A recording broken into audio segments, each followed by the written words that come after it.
पहले इस टर्म को समझ लो, फिस्कल फेडरलिज्म क्या होता है ये अपन इसके अंदर अंडरस्टैंड करते हैं। देखो, एक परिवार है, ठीक है। अब रामलाल के परिवार की बात करते हैं, जिसमें रामलाल है और रामलाल के चार छोटे छोटे भाई, ABCD।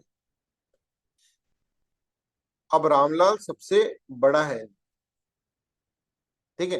ए सबसे छोटा है, बी उससे बड़ा है, सी उससे बड़ा है, डी उससे बड़ा है, पर रामलाल से छोटे है। तो रामलाल यहाँ पर बैठा हुआ है। रामलाल के पिताजी जब मरे थे ना, तब रामलाल को ऐसे बोलकर मरे थे कि बेटा बच्चों का ध्यान रखना, तू ही सबसे बड़ा है रामलाल, तेरे को इन सबका ध्यान रखना है, ठीक है। ऐसे कह के इनकी डेथ हुई थी जब उन्होंने ऐसे कहा था। तो Ramlal was very responsible person. अब रामलाल जो होता है ना, ये सारे भाई भी बड़े ओबीडियंट से थे, ठीक है।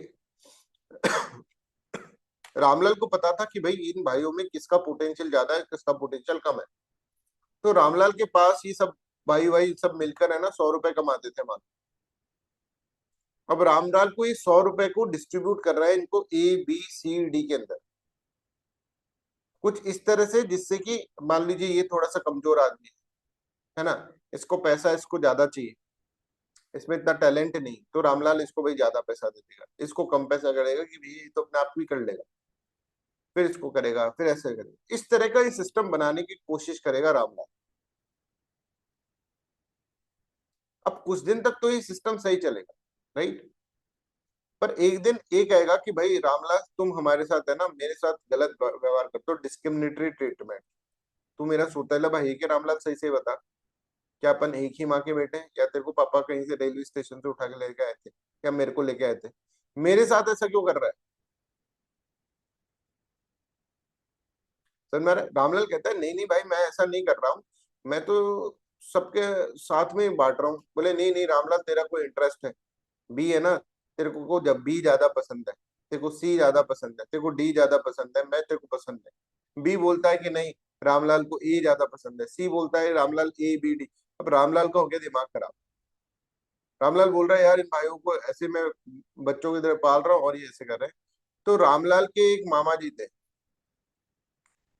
ठीक है। रामलाल ने कहा मामा जी हमारे पास आ रहे हैं 100 रुपए, आप डिसाइड करो। अब ये मामा जी बहुत ही अच्छा आदमी, ये भी इस पे ABCD भी इन पे ट्रस्ट करते थे, रामलाल भी ट्रस्ट करते। बताओ आप कि मैं इन 100 रुपए को कैसे दूं इन लोगों के अंदर, ठीक है। तो this Ramlal is centre actually, this ABCD are the different states, और दिस मामाजी इज फाइनेंस कमीशन, ठीक है। तो फिजिकल फेडरलिज्म का मतलब ये होता है कि सेंटर और स्टेट के बीच में कितना अच्छा रिलेशन है पैसों को लेकर, और कितना सेंटर जो है वो स्टेट को दे रहा है in the form of grants, in the form of what, जो भी कॉन्स्टिट्यूशनल ऑब्लिगेशन है उसकी, उतना कितना दे रहा है, और सही से तो दे रहा है ना। जब सेंटर कुछ पैसा दे रहा है स्टेट्स को, और स्टेट्स के बीच में इतने सारे अलग अलग स्टेट हैं, कुछ स्टेट बड़े ही डेवलप्ड है, कुछ लेस डेवलप्ड है, तो किस फॉर्मूले के हिसाब से रामलाल बना है?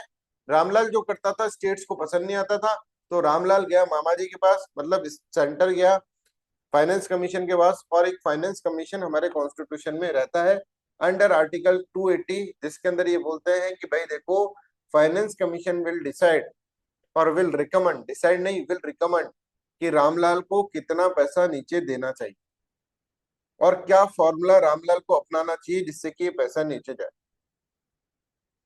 ठीक है। ये हमारे फाइनेंस कमीशन का काम होता है। तो देखो पैसों का मामला हो जाता है ना, जब भाई भाई की नहीं सुनता, बड़ा भाई छोटे भाई की नहीं सुन रहा, छोटा भाई बड़े भाई की नहीं सुन रहा, पैसा है ही ऐसी चीज, पैसा बड़ा खराब चीज है। ज्यादा आ जाएगा ना तो तुम्हारा दिमाग खराब कर देगा, रिश्ते खराब कर देगा, ऐसा होता है। तो जब ये डिस्ट्रीब्यूशन करना है तो ये डर रहा है, रामलाल को डर लग गया कि कहीं मेरे अपने भाइयों से ही लड़ाई ना हो जाए और ये लोगों के बीच में गलतफहमी। तो इसने क्या करा कि ना तेरी सुनूंगा ना मेरी सुनूंगा, मैं तो मामा जी की सुनूंगा। और ये मामा जी जो है that is what finance commission. तो आर्टिकल 280 ऑफ द कॉन्स्टिट्यूशन के अंदर लिख रखा है कि there should be a finance commission, जो कि हर 5 साल के अंदर बनेगा, और वो बताएगा कि भाई आने वाले 5 साल के अंदर किस तरह से टैक्स का डिस्ट्रीब्यूशन होना चाहिए। ठीक है, तो अभी जो फाइनेंस कमीशन आया है वो है 16th फाइनेंस कमीशन, और 16th फाइनेंस कमीशन की रिकमेंडेशंस अपने पास आ चुकी है। तो इन रिकमेंडेशंस को हमको पढ़ना है कि 16th फाइनेंस कमीशन क्या रिकमेंड कर रहा है कि किस तरह से टैक्स का डिस्ट्रीब्यूशन होना चाहिए between centre and the state. अब डिस्ट्रीब्यूशन की क्या जरूरत है सर? है तो सर जीएसटी में 4 तू ले ले, 4% तू ले ले, 4% मैं ले लेता हूँ। उसकी भी चीज बताएंगे कि किस तरह से सेंटर के पास बहुत सारा पैसा आ जाता है एज कंपेयर टू स्टेट, और स्टेट के पास तो बड़ा ही कम सा पैसा होता है, उसमें तो स्टेट नहीं चल सकता, तो सेंटर को स्टेट की मदद करनी पड़ेगी। तो वो मदद कैसे करें, किस स्टेट को? अब एक भाई होता तब तो ठीक है, तब तो यही पता होता कि भाई 50 रुपए देने, इस भाई को देने। अब हैं 4-5 भाई एक साथ, तो किसको कितना देना है? चारों पांचों भाई की अलग अलग कैपेसिटी है, अलग अलग नीड है, रिक्वायरमेंट है, और किसको कितना देना है ये फिर आपको इसके अंदर डिसाइड करना पड़ेगा। ठीक है, I hope this is clear, यहाँ तक सबको समझ में आ रहा है। तो यहाँ पे देखो, article 280 of the constitution of India provided for the finance commission as a quasi judicial body which is to be constituted every 5 years to recommend the distribution of net proceeds of tax between the centre and the states and among the states. तो article 280 of the constitution इस तरह से यहाँ पर बोलता है। I hope this is clear to every. Centre और state के बीच में और अमंग द स्टेट्स के बीच में किस तरह का डिस्ट्रीब्यूशन होगा, उस तरह से कौन डिसाइड करेगा? ना मैं डिसाइड करूंगा, ना मेरे भाई डिसाइड करेंगे। Who will decide that? तो डिसाइड करने वाली अथॉरिटी होगी फाइनेंस कमीशन, जो कि आर्टिकल 280 में लिखा है। तो एक constitutional body, right. I hope this is clear to everyone, यहाँ तक समझ में आ रहा है आपको? तो यहाँ पर देखो, आर्टिकल 280 के अंदर क्या लिख रखा है? It shall be duty of the commission to make the recommendation to the president as to कि किस तरह का डिस्ट्रीब्यूशन हो union and state of not proceed of the taxes which are to be और may be made divided between them under this chapter and the allocation between the state of the respective share of the such proceeds. ठीक है, तो देखो, एक तो ये decide करा रहेगा कि सेंटर 100 में से कितना पैसा नीचे देगा, पहला पॉइंट तो ये डिसाइड करा जाएगा। ठीक है, तो दैट डिवोल्यूशन कि कितना पैसा नीचे दे रहा है, 100 में से मान लो 40 रुपए नीचे दे रहा है सेंटर। अब ये नहीं कि 40 रुपए बटेगा कैसे, ये नहीं डिसाइड करा, तो 40 कितना दे रहा है ये कौन डिसाइड? Finance commission. इसको क्या बोलते हैं? वर्टिकल। वर्टिकल कितना दे रहा है मतलब वर्टिकल डिवोल्यूशन कितना है पैसे का, वर्टिकल ट्रांसफर कितना है पैसे का। और इसके बाद ये 40 रुपए इनमें कैसे बटेंगे, that is known as horizontal, horizontal transfer of this 40 rupees. समझ में आ रहा है? I hope this is clear to everyone. So it shall be duty of commission to make the recommendation to the president as to the distribution between the union and the state of net proceed of taxes which are to be or may be divided between them under this chapter and the allocation between the state of the respective shares of the proceeds. दूसरा, the principle which should govern the grant in aid of the revenue of the state out of the consolidated fund of India. एक principal की क्या भाई, grant in ads जो होगा किस तरह से होगा, राइट। ग्रांट इन एड्स समझ में आ रहा है कि सेंटर, इसके अलावा एक तो सेंटर को 40 रुपए तो देने हैं, इसके अलावा किसी को ग्रांट देनी है तो किस तरह से किसको कितनी ग्रांट देनी चाहिए, और कोई भी और मैटर जो कि प्रेसिडेंट चाहता है कि पूछना कि भाई ये और बता दे। ठीक है, इसके साथ साथ ये भी है कि स्टेट जो है लोकल बॉडीज को कितना देगा। ठीक है, इसके लिए स्टेट फाइनेंस कमीशन होता है, राइट। खैर, इसमें भी होता है, उसके अंदर भी होता है, राइट। तो समझ में आ गया अब क्या हो रहा है? अब पैसे का बंटवारा होने की बात हो रही है कि कैसे पैसे हो रहा है। अब सबसे पहले बात ये समझो, सेंटर जो है ना उसके पास बहुत पैसा आ जाता है भाई एज कंपेयर टू स्टेट। देखो, स्टेट के अंदर हम सब लोग स्टेट के अंदर काम कर रहे हैं, जैसे मैं राजस्थान स्टेट के अंदर काम कर रहा हूँ। ठीक है, आप लोग कहीं अलग अलग स्टेट के होगा। अब हमारे यहाँ तो हर तरह के बच्चे हैं, हर स्टेट से, कोई यूपी से है, कोई महाराष्ट्र से है, राइट, कोई, है ना, तो सारे स्टेट के। तो हम वहां पे काम कर रहे हैं, तो हमारा जो इनकम टैक्स होता है वो स्टेट के पास नहीं जा रहा, वो जा रहा है सीधे सेंटर के पास। सेंटर के पास जा रहा है हमारा इनकम टैक्स, और ये बहुत बड़ा चंक ऑफ अमाउंट है। ठीक है, बहुत लार्ज चंक ऑफ अमाउंट, बहुत सारा पैसा सेंटर के पास जा रहा है इनकम टैक्स। अच्छा, स्टेट्स के अंदर राजस्थान में कोई कंपनी है, राइट, महाराष्ट्र में कोई कंपनी है, उसका कंपनी का कॉर्पोरेट इनकम टैक्स भी सारा इनके पास ही जा रहा है, सेंटर के पास। कॉर्पोरेट इनकम टैक्स भी सेंटर के पास जा रहा है। बड़ी नाइंसाफी है सर। फिर जो बाहर से कस्टम ड्यूटीज लगती है, बाहर से जो सामान आता है उसके ऊपर जो कस्टम के ऊपर ड्यूटी लगती है, वो कस्टम ड्यूटीज भी क्या करा रहे हैं, सेंटर के पास ही जा रहा है। और बहुत सारी चीजों पे अभी भी एक्साइज ड्यूटी लग रही है यूनियन की, तो यूनियन की एक्साइज ड्यूटी भी सेंटर के पास ही जा रही है। पूरे बाप रे, स्टेट के पास। अच्छा, जीएसटी में आधा तूले चुन्नू बेटा और आधा तूले मुन्नू बेटा, तो वो आधा वाला जो मुन्नू के पास जा रहा है, मतलब सेंटर के पास जा रहा है वो। जीएसटी के बिल के अंदर 18%, 9% सेंटर के पास जा रहा है। स्टेट के पास क्या जा रहा है? स्टेट के पास तो बहुत छोटा छोटा एग्रीकल्चर लैंड के ऊपर टैक्स लगा दिया, राइट, बहुत छोटा पैसा, प्लस जीएसटी में कुछ पैसा आ गया, प्लस छोटे मोटे जो भी टैक्स, बाकी सब तो सेंटर के पास ही जा रहा है ना। इनकम टैक्स इतना सारा, अगर इनकम टैक्स स्टेट, आप ऐसे बोलते हैं ना, कई कई गवर्नमेंट ऐसे बोलती है ना कि भाई, जैसे अरविंद केजरीवाल थे, तो अरविंद केजरीवाल जब दिल्ली में थे ना सीएम, तो ऐसे बोलते थे कि हमारे साथ गवर्नमेंट सोतेला व्यवहार कर रही है। दिल्ली है ना, सेंटर को कमा कर देती है इतना करोड़ रुपए, और उसको बजट के अंदर सेंटर इतना ही पैसा दे रहा है, या उसको कोई ग्रांट्स नहीं दे रहा, क्योंकि दिल्ली तो यूनियन टेरिटरी है, तो उसका बजट सेंटर से डिसाइड होगा, ठीक है, मतलब उसका बजट डिसाइड तो दिल्ली की गवर्नमेंट कर रही है, पर जो पैसा दे रहा है वो सेंटर देता है, मैक्सिमम पैसा। तो कभी कभार महाराष्ट्र भी बोलने लग जाता है कि भाई हम क्या है, हम इतना सारा प्रोडक्शन करके दे रहे हैं तुमको, इतना सारा income tax, corporate income tax तो हमारे यहीं से आ रहा है सारा, और तुम हमको बदले में कितना, इतना सा पैसा देते हो बदले, हम ही दे देते हैं तुमको ज्यादा पैसे। बोलते हैं ना, स्टेट्स का डिमांड है। बोले ये देखो, ये वाला स्टेट कुछ भी नहीं दे रहा है, बी स्टेट, पर फिर उसको भी तुम इतना दे रहे हो क्योंकि यहाँ पे तुम्हारी गवर्नमेंट है, ऐसी ऐसी बातें होने लग जाती। तो खैर, अब यहाँ पर कॉन्स्टिट्यूशनल बॉडी ऐसे बोलती है कि ये सारा सेंटर के पास आ रहा है, और इतना सारा सेंटर के पास पैसा आएगा, तो फिर स्टेट के पास तो कुछ पैसा ही नहीं है। अगर अपन देखें तो स्टेट के पास तो बहुत कम पैसा है। तो क्या करा जाए भैया, व्हाट शुड वी डू? तो बोले कि सेंटर के पास ये जो पैसा आ रहा है ना, ये इनकम टैक्स से पैसा जो आ रहा है, जो कॉर्पोरेट इनकम टैक्स से पैसा आ रहा है, राइट, जो कस्टम ड्यूटी से पैसा आ रहा है, जो जीएसटी से पैसा आ रहा है, जो एक्साइज ड्यूटी से पैसा आ रहा है, मतलब जो एक तरह से टैक्स से रेवेन्यू आ रहा है ना, उसको एक बक्से में डाल दो सारा। बोले सर एक सेकंड एक सेकंड, अब हमें पता है आप क्या करोगे, इस बक्से के अंदर 120 रुपए, 120 रुपए। अब इसके अंदर से कुछ पैसा, मान लो 10 रुपए तो उसको टैक्स कलेक्ट करने में लग गए, ठीक है, 10 रुपए तो टैक्स, प्लस 10 रुपए का सरचार्ज, सेस और वो सब है, तो वो इसमें से माइनस कर दो।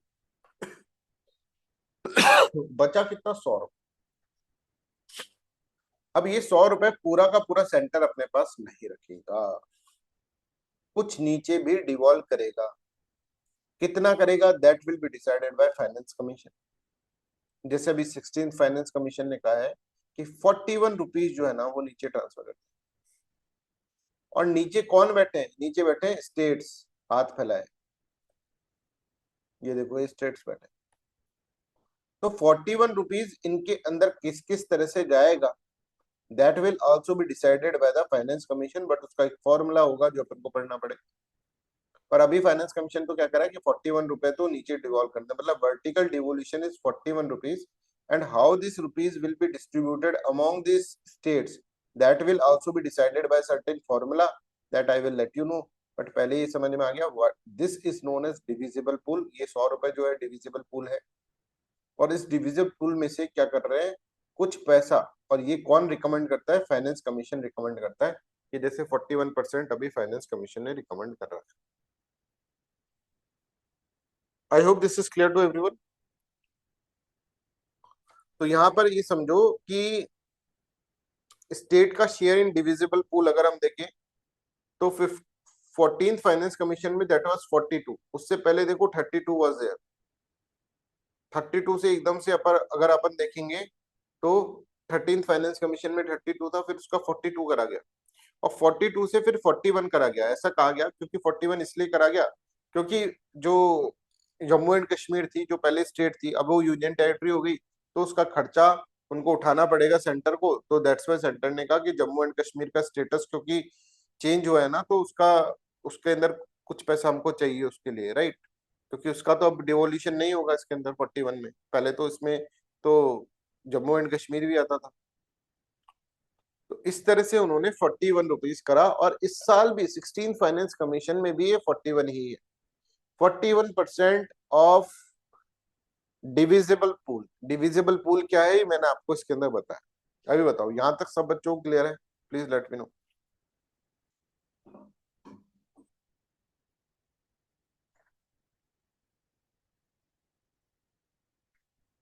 क्यों कर रहा है, क्या होता है डिविजिबल पूल, ये समझ में आया, और क्यों कर रहा है इसके अंदर ट्रांसफर, ये भी आपको समझ में आना चाहिए। तो ये देखो,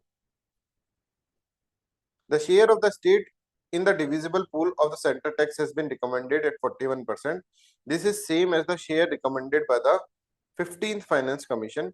Divisible pool is arrived at after excluding cost of the collection and the cesses and charge from the gross tax revenue collected by the central government. ठीक है, तो एक तरह से इसके अंदर क्या होगा, income tax, corporate income tax, custom duties, excise duty, GST component. ठीक है, कंपोनेंट इसलिए लिखा है जो कि सेंटर का है, राइट, स्टेट का नहीं, सेंटर का जो कंपोनेंट है उसके अंदर। तो cess and surcharge levied by the union under the article 271, this are not shareable with the state. This exclusion is important because union sometimes increases revenue through the tax, cess and the surcharge which do not enter the divisible pool। ठीक है ना भाई, ये इसके अंदर इस तरह से फ्लेक्सिबिलिटी दे रखी है कि सेस और सरचार्ज को क्या होगा। तो इसका फॉर्मूला जो बनेगा डिविजिबल पूल का formula, that is gross central tax revenue minus cost of collection plus surcharge plus cess. इसके बाद जो पैसा आएगा that is known as divisible pool. तो हमें समझ में आ गया कि वर्टिकल डिवोल्यूशन कितना है, 41%। अब हॉरिजेंटल डिवोल्यूशन का मतलब इनके बीच में कैसे डिवोल्यूशन होगा, ये जो इतने सारे स्टेट्स दे रखे इसके बीच में किस तरह से डिवोल्यूशन होगा, पैसा डिस्ट्रीब्यूट होगा, that is known as horizontal devolution. तो हॉरिजेंटल डिवोल्यूशन के अंदर आप देखेंगे कुछ चेंजेस के अंदर हुए हैं। 15th फाइनेंस कमीशन ये दे रखा है और ये 16th फाइनेंस कमीशन है। 15th फाइनेंस कमीशन बोलता है कि income distance should be 45% weightage, है ना। 100 रुपए कैसे बटेंगे, अब 41 रुपीज कैसे बटेंगे, इसके बीच इसके ऊपर जो हो रहा है वो बातचीत चल रही है भाई, उसके ऊपर फॉर्मूला बन रहा है कि 41 रुपीज कैसे बटेंगे, उसके ऊपर फॉर्मूला बन रहा है। तो 41 रुपीज के अंदर ये देखा जाएगा, हर स्टेट का ये निकाला जाएगा जिसके अंदर income distance, population, demographic performance, area, forest, अब ये टैक्स एंड फिस्कल एफर्ट्स तो इसमें नहीं है, ठीक है, और कंट्रीब्यूशन टू जीडीपी, इस तरह से देखा जाएगा। और उसके बेसिस पे इनको क्या करा जाएगा, उनको बांटा जाएगा पैसा कि भाई तेरा ए का निकाला जाएगा, बी का निकाला जाएगा, सी का निकाला जाएगा, डी का निकाला जाएगा, जिसका ज्यादा होगा उसको ज्यादा पैसा इस तरह से मिलेगा। तो अभी हम पहले तो ये समझेंगे कि ये क्या चीज होती है, ये सारी चीजें, है ना, कि इनकम डिस्टेंस क्या होता है, पॉपुलेशन, डेमोग्राफिक परफॉर्मेंस का मतलब क्या है यहाँ पर, एरिया का मतलब क्या है, फॉरेस्ट का मतलब क्या है, टैक्स एंड फिस्कल एफर्ट्स का, कंट्रीब्यूशन टू जीडीपी इसका मतलब क्या है। दूसरा हम ये देखते हैं पहले, अभी जब तक हम समझे नहीं है तो ये तो समझ रहे हैं कि इसका 45% से 42.5% हो गया, किसका, इनकम डिस्टेंस का वेटेज। पहले इनकम डिस्टेंस का वेटेज 45% था, अब इसका 42.5% हो गया, वेटेज है, ये समझ में आ रहा है। ठीक है, अगर ये ज्यादा हुआ तो इसको ज्यादा पैसा मिलेगा, ये ज्यादा हुआ तो उसको इतना ज्यादा पैसा नहीं मिलेगा जितना इसके अंदर। I hope you are getting this one. Weightage का मतलब समझ में आ रहा है सबको, ये वेटेज है, दिस इज वेटेज, कि इनकम ये क्राइटेरिया है और क्राइटेरिया का वेटेज है। किसी को डाउट है तो please tell me, I will explain it.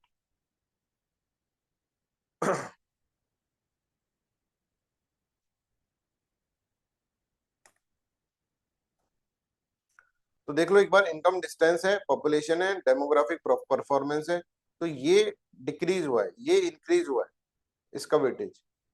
Demographic performance का वेटेज डिक्रीज हुआ है, एरिया का वेटेज डिक्रीज हुआ है, फॉरेस्ट का रिमेन सेम, 0, बट इसके अंदर क्राइटेरिया चेंज हुआ है फॉर इसके अंदर कुछ, मैं बताऊंगा आपको।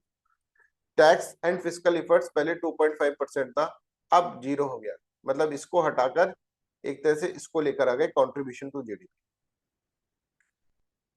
ठीक है, तो आपसे डायरेक्टली ये क्वेश्चन पूछा है, अभी आपको पता नहीं what is income distance, sir हमको पता ही नहीं, अब क्या बोल रहे हो, इनकम डिस्टेंस क्या है हमें बताओ तो सर, पहले अभी बताएंगे ना इनकम डिस्टेंस क्या है। आपको नहीं पता अभी डेमोग्राफिक परफॉर्मेंस का मतलब क्या है, आपको नहीं पता कंट्रीब्यूशन टू जीडीपी का, ये सब बताएंगे, पर आपको ये तो दिख रहा है ना सिंपल, ये तो अपन एक बार देख सकते हैं ना। तो इसमें मैं बोलूं अगर आपको, तो क्या क्या डिक्रीज हुआ है बताओ, क्या क्या डिक्रीज हुआ है वेटेज के अंदर, किस किस के अंदर वेटेज डिक्रीज हुआ है ऐसा, एक बार लिखो, ये क्वेश्चन पूछे जाएंगे है ना, इसलिए मैं आपको लिखवा रहा हूँ। इनकम डिस्टेंस के अंदर हो रहा है और डेमोग्राफिक परफॉर्मेंस के अंदर हो रहा है सर, और सभी बच्चे लिख दो एक बार, दिस इज इंपॉर्टेंट। लिखवाते इसलिए जिससे कि याद हो जाए आप लोग, देख कर एक बार लिख दो।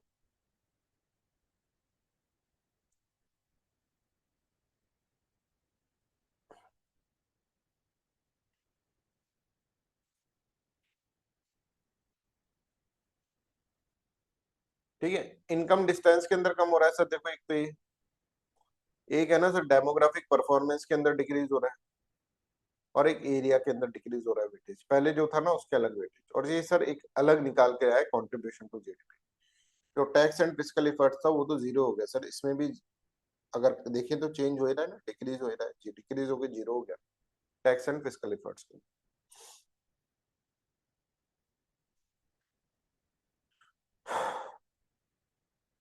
ठीक है, तो ये भी अगर आपको डिक्रीज का बताना है तो ये भी आपको डिक्रीज का बताना पड़ेगा।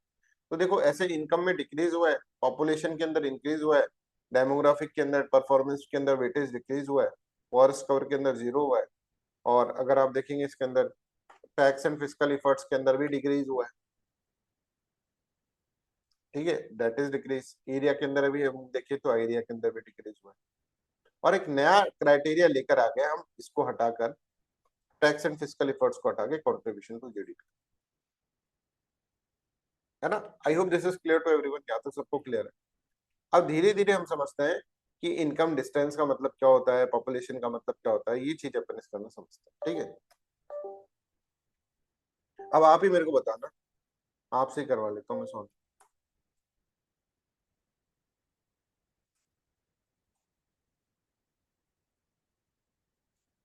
देखो, मान लो ए बी सी डी भाई थे, राइट। ए का इनकम जो था ना वो था मान लो 100 रुपए, बी का इनकम जो था वो था 50 रुपए, सी का इनकम 30 रुपए था, और डी का इनकम मतलब 20 रुपए हो गया। समझ में आ रहा है। तो अब अगर वो जो रामलाल है ये डिस्ट्रीब्यूट करेगा, तो consider yourself as a Ramlal, तुमको पैसा डिस्ट्रीब्यूट करना है, तो तुम किसको ज्यादा दोगे और किसको कम दोगे, एज ए बड़े बिग ब्रदर, सबसे ज्यादा किसको दोगे, डी को दोगे। ठीक है, अब एक्चुअल में क्या है, ए को, ए के पास सबसे ज्यादा पैसा आ रहा है, ए के पास 100 रुपए आ रहा है, तो इनकम डिस्टेंस का मतलब इन सबका डिस्टेंस निकाल लो, इससे कितना है, ए से कितना है, तो ए का डिस्टेंस अगर देखेंगे ए से 0 है तो इसको तो कुछ नहीं मिलेगा। इसका डिस्टेंस कितना है, इसका डिस्टेंस 50 है, तो इसको तो 50 के आसपास मिल जाएगा। मान लो 45% भूल जाओ, मान लो 100 रुपए को डिस्ट्रीब्यूट करना है ना। इसका अगर हम देखेंगे, इसका अगर हम देखेंगे तो इसको 70 हो जाएगा ये, इसका हम देखेंगे तो इसको क्या हो जाएगा, इसको 80 हो जाएगा। ठीक है, तो सबसे ज्यादा अगर हम देखेंगे तो इसको दे देंगे, अगर हम रेशियो देखें तो 5:7:8 के अंदर बढ़ जाएगा 100 रुपए। समझ में आ रहा है। तो जितना ज्यादा इनकम के अंदर डिस्टेंस होगा, ये देखो जितना ज्यादा इनकम के अंदर इनकम डिस्टेंस मतलब जो सबसे ज्यादा है उसमें से माइनस कर दो, उसको इतना ज्यादा पैसा मिल जाए। ये क्लियर है सबको। तो मतलब state which is having the lowest income will gave the more money, और उसको कैलकुलेट करने के लिए हम इनकम डिस्टेंस का फॉर्मूला लगा रहे हैं। और इनकम डिस्टेंस क्या बोल रहा है कि भाई सबसे ज्यादा जिसकी इनकम है ना, उसको पकड़ो, तो ए को पकड़ा और उसकी इनकम को सब में से माइनस करो, देख लो डिस्टेंस कितना है। इसका डिस्टेंस इससे कितना है 50, इसका 70 डिस्टेंस हो गया, मतलब इसके पास बहुत कम पैसा होगा, इसका 80 हो गया, और उसके बेसिस पे 100 रुपए को क्या कर दो, डिस्ट्रीब्यूट कर दो। I hope you are getting this. Simple है। अब 15th फाइनेंस कमीशन में तो ये देखा जाता था सबसे ज्यादा कौन है, जैसे मान लो सबसे ज्यादा जीडीपी मान लो गुजरात की है, तो गुजरात के अंदर से सारी जीडीपी को माइनस कर देंगे, ठीक है, सबसे ज्यादा अगर अपन देखें, ठीक है, तो उसको माइनस कर देंगे, और माइनस करने के बाद फिर जो सबसे कम होगा, ठीक है, उसको सबसे कम दिया जाएगा, जैसे सबसे कम है 0 तो उसको सबसे कम दिया जाएगा, और जो सबसे ज्यादा होगा इनकम डिस्टेंस उसको ज्यादा पैसे दिए जाएंगे, ठीक है। अब इसके अंदर क्या करा, इसमें अब अपने इतने सारे स्टेट्स हैं, तो इसमें ऐसे करा गया कि 3 स्टेट्स जिनकी सबसे ज्यादा है ना, उनका एवरेज निकाल लो, जैसे A B C D E F G, है ना, इसका 100 रुपए था, इसका 90 था, इसका 80 था, इसका मान लो 30 है, इसका मान लो 40 है, इसका मान लो 50 है, इसका 60 है ना, ये इनकम है। तो हमने क्या करा, 3 सबसे टॉप वाले कौन से हैं, 3 सबसे टॉप वाले ये हैं, 100 प्लस 90 प्लस 80, तो 190 प्लस 80 270 डिवाइडेड बाय 3, मतलब जो आ गया जिसमें से अपन को देखना है बेस, वो आ गया 90। अब 90 में से इन सबको माइनस कर दो, ठीक है, तो यहाँ पर अगर हम देखेंगे तो 90 में से 90 माइनस किया, 90 में से गया माइनस, ये 10 हो गया, ये तो इसको तो देना ही नहीं है बिकॉज ये तो 90 से भी ऊपर चला गया, ठीक है, इसमें से 90 माइनस करा तो ये 60 हो गया, तो सबसे ज्यादा जो होगा उसको अपन क्या कर देंगे, ज्यादा देंगे। I hope this is clear to everyone. ये तो 0 हो ही गया है, ये 0 है ना, तो पहले 3 का एक तरह से एवरेज इसके अंदर ले लिया, राइट, जीडीपी जीडीपी इसका, तो ये अपन इसके अंदर समझ लिए। अभी समझो, the 16th finance commission is defined income distance as the difference between the per capita GSDP of the state and the average of the per capita GSDP of the top 3 states with the highest per capita GDP, ठीक है। per capita GSDP has been computed as an average period of 2018-19 से लेके 23-24 तक का देखा जा रहा है, एक्सक्लूडिंग पेंडेमिक ईयर को हटाकर 18 का देखा जा रहा है, 19 का देखा जा रहा है, 20 का हटाकर 21, 22, 23 इनका देखा जा रहा है, राइट, तो इन सब का एवरेज पीरियड निकाल कर फिर देखा जा रहा है। फिर state with lower per capita GSDP will receive higher share on their payment, है ना, समझ में आ रहा है, जिसको सबसे लोअर होगा वो ज्यादा करेगा to maintain equity among the states, ठीक है। I hope this is clear. दूसरा ये देखा जाएगा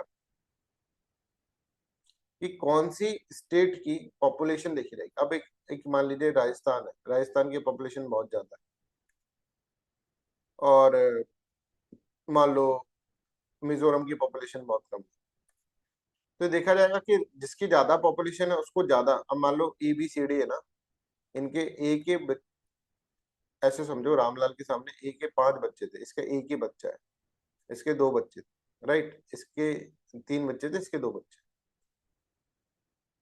तो अब रामलाल 100 रुपए अगर डिवाइड करेगा तो किसको ज्यादा देगा,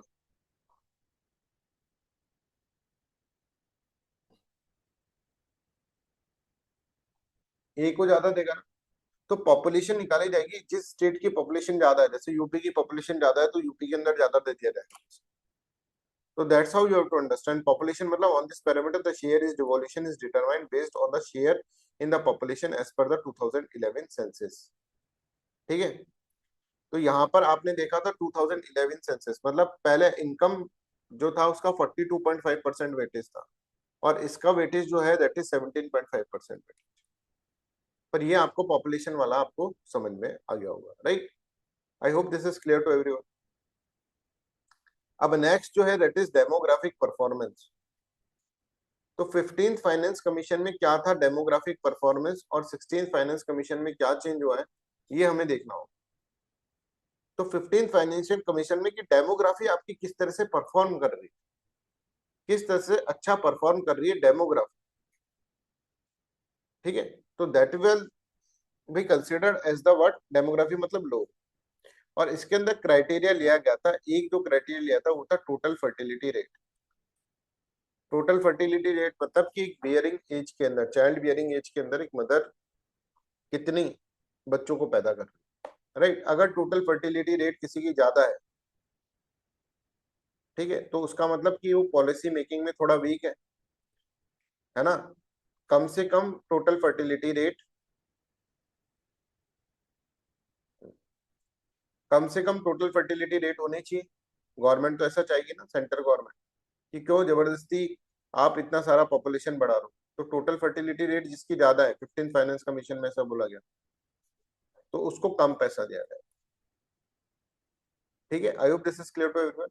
तो टोटल फर्टिलिटी रेट मतलब कि एक जो विमेन है वो कितना चाइल्ड बियरिंग एज के अंदर कितने बच्चों को पैदा कर रही है।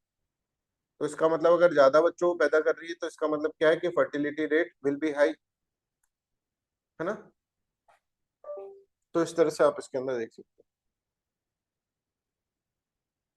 16th फाइनेंस कमीशन कहता है कि यार हम टोटल फर्टिलिटी रेट के बेसिस पे नहीं देखेंगे, हम ये देखेंगे 1971 से लेकर 2011 के बीच में कितनी पॉपुलेशन इंक्रीज हुई। ठीक है, अगर जिसकी ज्यादा पॉपुलेशन इंक्रीज हुई है इसका मतलब क्या है कि आपने पॉपुलेशन कंट्रोल मेजर्स नहीं अपनाए, तो आपको कम पैसा दिया जाएगा, डेमोग्राफिक परफॉर्मेंस आपकी अच्छी नहीं। तो जिसकी जितनी कम पॉपुलेशन होगी इसके बीच के अंदर, राइट, उसको क्या करा जाएगा, उसको एक तरह से डेमोग्राफिक परफॉर्मेंस के बेसिस पे ज्यादा पैसा मिलेगा। Are you getting? पहले टोटल फर्टिलिटी रेट था, अब क्या हो गया, 1971 से लेकर 2011 तक की पॉपुलेशन हो गई। प्लीज ट्राई टू अंडरस्टैंड, ये जो चेंज हुआ है ना, इसको बिल्कुल ध्यान में रखना आपको, इसमें से यूपीएससी में क्वेश्चन निकल जा सकता है। तो नेक्स्ट इज डेमोग्राफिक परफॉर्मेंस। तो 15th finance commission had introduce this parameter to award the state for controlling population on the basis of total fertility rate, है ना। 15th फाइनेंस कमीशन ने तो टोटल फर्टिलिटी रेट के, पर 16th finance commission has redefined this to account for the population growth between the 1971 2011 instead of relying on the change in the total fertility rate। ठीक है, तो अब यहाँ पर देख लो, स्टेट विद द लो, अगर आप देखेंगे लो पॉपुलेशन चेंज है उसको ज्यादा पैसा मिलेगा एज कम्पेयर टू स्टेट जिसके अंदर ज्यादा पॉपुलेशन। ठीक है, अब नेक्स्ट जो है अपना फॉरेस्ट है। 16th फाइनेंस कमीशन ने फॉरेस्ट जो है weightage to both the share of the state in the overall forest area and its share in increase in the overall forest area between the 2015 and 2023। ठीक है, तो इस तरह से इसके अंदर दिया गया। Further it has also considered open forest in arriving at the total forest area. Total forest area का मतलब क्या है, ओपन एरिया, ओपन फॉरेस्ट भी इसके अंदर इंक्लूड करा गया है। ठीक है, अब हम बताते हैं what is open forest. In contrast 15th finance commission has considered only dense and the moderately dense forest and define the parameter only in the terms of the share in the overall forest area। ठीक है, तो 15th finance commission ने कहा था कि भाई overall forest area निकाल लो। ठीक है, स्टेट का ओवरऑल फॉरेस्ट एरिया निकाल लो, और इसके अंदर सिर्फ और सिर्फ आपको डेंस और मॉडरेटली डेंस फॉरेस्ट को देखना, ओपन फॉरेस्ट को आपको नहीं देखना। ठीक है, बट ये 16th फाइनेंस कहता है कि नहीं नहीं, ओपन फॉरेस्ट को भी देखेंगे। ठीक है, एंड अब देखो, ओवरऑल फॉरेस्ट एरिया और increase in the forest, overall forest की इंक्रीज कितना है 2005 एंड 2023। मान लो 100 फॉरेस्ट एरिया था, इंक्रीज हो गया 150, तो अच्छी बात है। तो सिर्फ ओवरऑल को नहीं देख रहे हैं हम, चेंज भी देख रहे हैं कि भाई ओवरऑल तो देखो, जैसे कुछ स्टेट्स के अंदर तो फॉरेस्ट बहुत ज्यादा है, तो ओवरऑल तो हमेशा इसका ही ज्यादा आएगा। समझ में आ रहा है, ओवरऑल तो हमेशा इसका ही ज्यादा आएगा। फॉरेस्ट वेस्ट बंगाल है जैसे, उसके अंदर फॉरेस्ट ज्यादा ही है नेचुरल, तो ओवरऑल देखेंगे तो सही जस्टिस नहीं हो पाएगा ना। तो हम देख रहे हैं चेंज कितना हो 2015 से 2023 के बीच में, कितने ज्यादा फॉरेस्ट एरिया जो है वो इंक्रीज हो गया, वो भी अपन देख रहे हैं इसके अंदर। ठीक है भाई, ये समझ में आ रहा है। तो इसके अंदर सिर्फ और सिर्फ ओवरऑल फॉरेस्ट एरिया देखा जा रहा था 15th फाइनेंस कमीशन में, इसमें क्या करा जा रहा है, ओवरऑल फॉरेस्ट एरिया भी देखा जा रहा है और increase in the forest area भी देखा जा रहा है, वो भी एक तरह से देखा जाएगा 2015 से 2023 का क्या है। दूसरा, 15th फाइनेंस कमीशन में सिर्फ डेंस और मॉडरेटली डेंस फॉरेस्ट को देखा जा रहा था, यहाँ पर ओपन फॉरेस्ट को भी देखा जाएगा। This is very important again.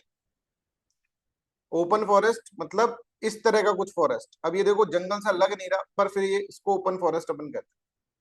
Moderately dense forest ये है। वेरी डेंस फॉरेस्ट देखो कुछ दिख ही नहीं रहा, बस फॉरेस्ट ही फॉरेस्ट दिख रहा है। ठीक है, मैनग्रोव्स ये होता है।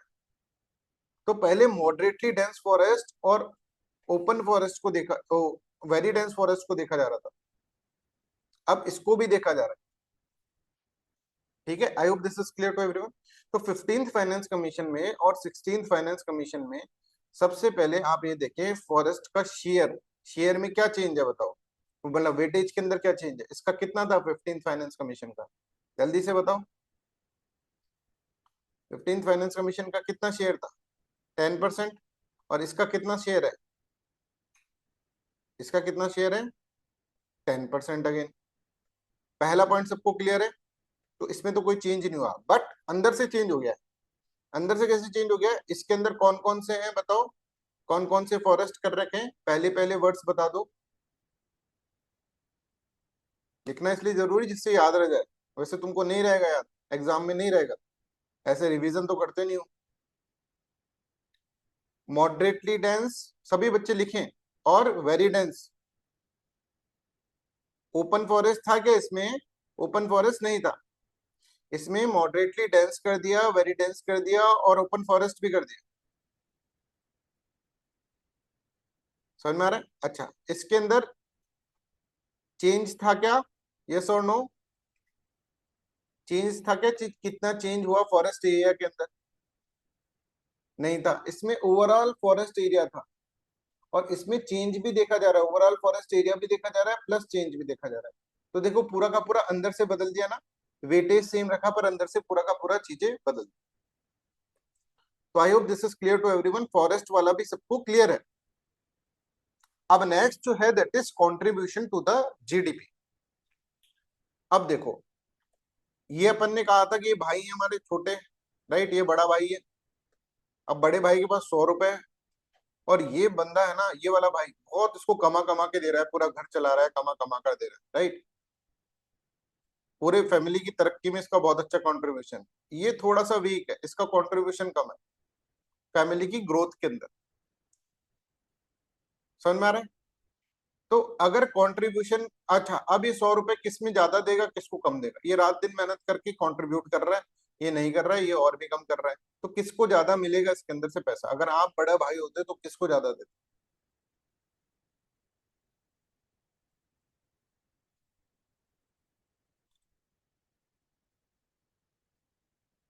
बताओ। ए को ज्यादा देते ना, पैसा ए के पास ज्यादा आता, क्योंकि ये भाई एफर्ट लगा रहा है, पूरा कंट्रीब्यूशन टू जीडीपी इसके अंदर ज्यादा है। तो ऐसे स्टेट जिनका कंट्रीब्यूशन टू जीडीपी ज्यादा है, उनको क्या मिलेगा, उनको ज्यादा पैसा मिलेगा ऑब्वियसली। तो कंट्रीब्यूशन टू जीडीपी यहाँ पर देखा जाता है, बट इसके अंदर थोड़ा सा एक डायमेंशन है जो हमको इसके अंदर एक्सप्लेन करना है, मुझे इसको आपको एक्सप्लेन करना है, राइट। तो 16 finance commission has introduced this parameter to account for the contribution to the national GDP.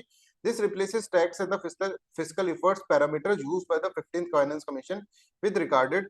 तो यहाँ पर पहले क्या था, टैक्स और फिजिकल इफर्ट कि कितना अच्छा फिजिकल इफर्ट कर रहा है, कितना अच्छा टैक्सेशन चल रहा है, राइट, है ना, टैक्स वैक्स कितना एफिशिएंटली क्लियर कर रहा है, फिजिकल इफर्ट्स मतलब कितना बोरिंग्स कम कर रहा है, और ये सब चीजें देखा जाता था, फिजिकल डेफिसिट और ये कितना है, 15th फाइनेंस कमीशन।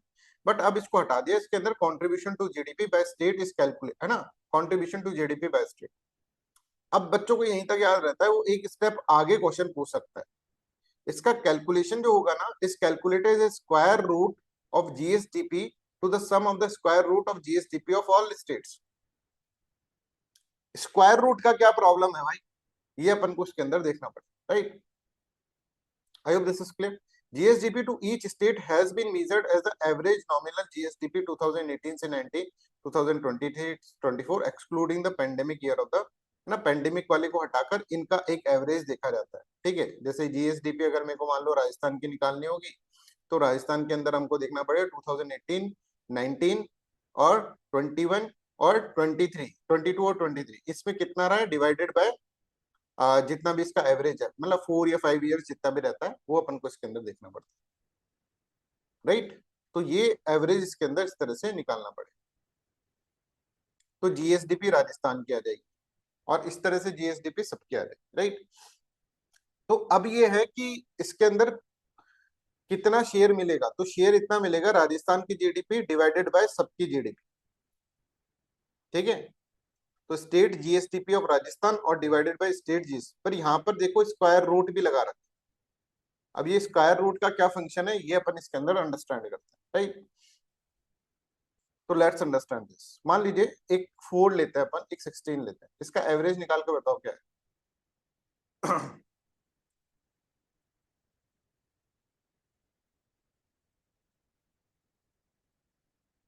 जल्दी से एवरेज निकाल के बताओ, एवरेज निकालना है, 2 नंबर है। 10 आ गया एवरेज। अच्छा, अब अपन इसका स्क्वायर रूट का एवरेज निकाल कर देते हैं। ये 2 हो गया और ये 4 हो गया, बताओ कितना है, इसका स्क्वायर रूट कर दिया अपन, है ना। इसका एवरेज कितना है,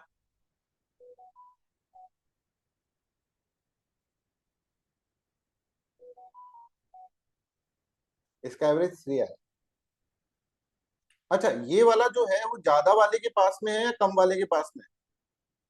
अगर हम देखें इसको, देखो ये वाला जो है वो ज्यादा वाले के पास में है कि कम वाले के पास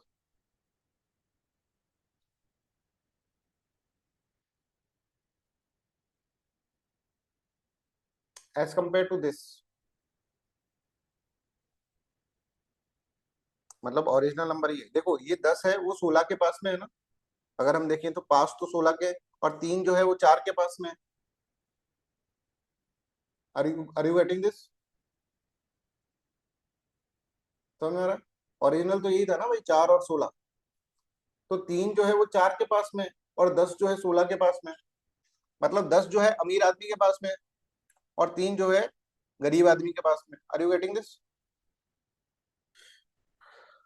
तो जब इस तरह का हम एवरेज निकालेंगे तो गरीब आदमी को हम ज्यादा प्रमोट नहीं कर रहे हैं, इसका मतलब, ठीक है। ये 10 तो किसके पास में आ रहा है, 16 के पास में आ रहा है। इस तरह का एवरेज निकालेंगे तो गरीब आदमी के साथ में हम स्क्वायर रूट लेकर एवरेज निकाल रहे हैं।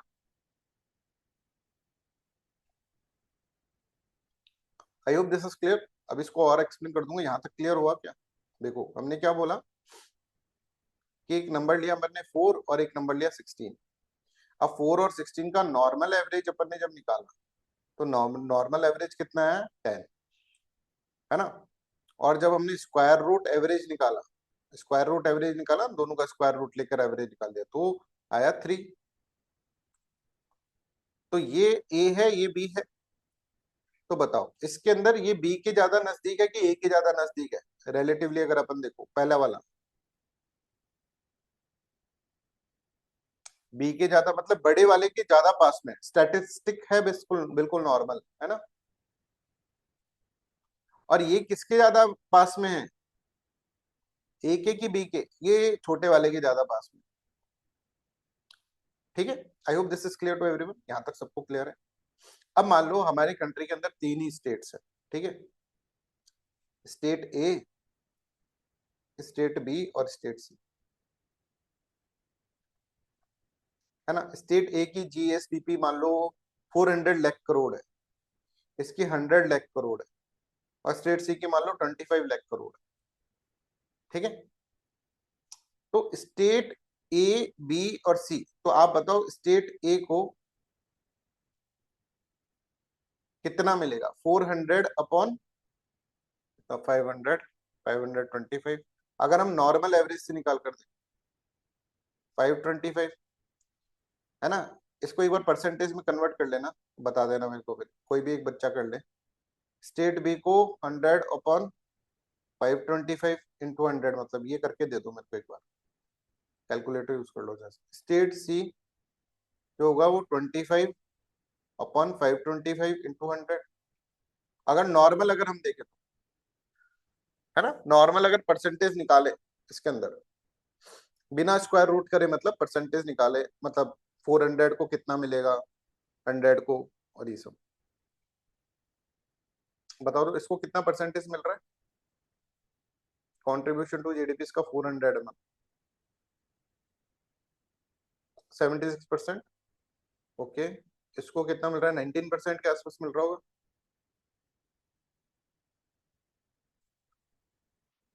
इसको 4.5% के आसपास मिल रहा होगा, है ना, इसको 19% और इसको 4.5। ठीक है, I hope this is clear to everyone.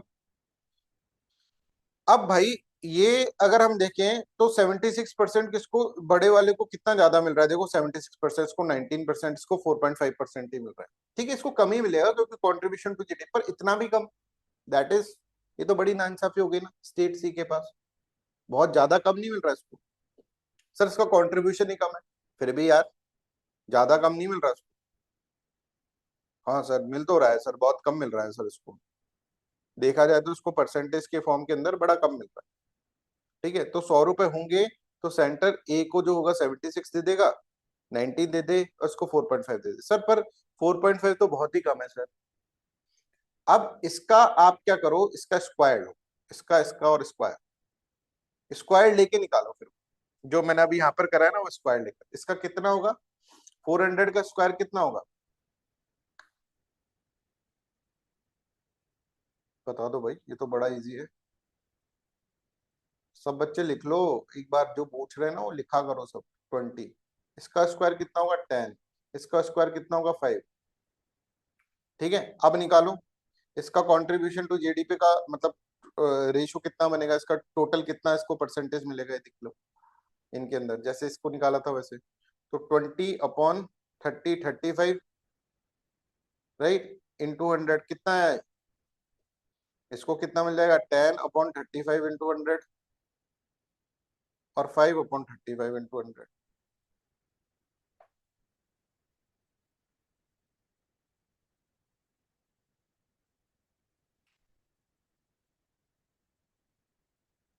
ये होगा करीबन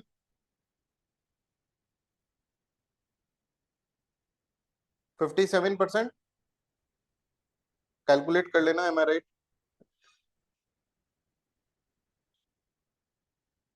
7 2 14, 8, 28%।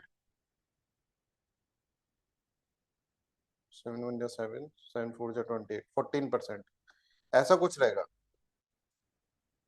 अब देखो, अब ये डिस्ट्रीब्यूशन अच्छा लग रहा है आपको कि ये वाला अच्छा लग रहा है,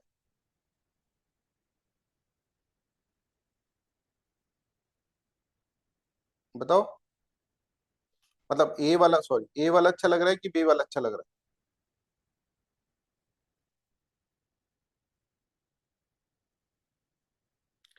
समझ में आ रहा है। इसलिए स्क्वायर रूट करा, आप ये समझिए, इसलिए स्क्वायर रूट अपन ने करा है, जिससे कि जो पास है वो अब देखो ये 14, पहले इसको 4.5% ही मिल रहा था, बड़ी नाइंसाफी, अब देखो 14% मिल रहा है इसको। ठीक है सर, कंट्रीब्यूशन टू जीडीपी कम है, पर बिल्कुल इसी हिसाब से बांटेंगे तो ये गरीब भी तो आदमी है, इसको 14 की जगह 14% मिल रहा है, 28% मिल रहा है, 57%।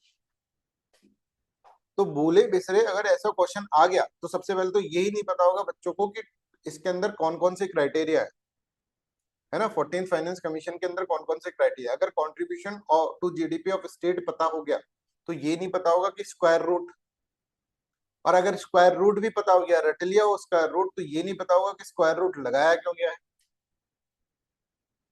आई hope this is clear to everyone. तो to maintain more equity square root लगाया गया, ये सबको समझ में आ गया। यस और नो में आंसर कर दो जल्दी से, फिर आगे बढ़ते हैं अपन।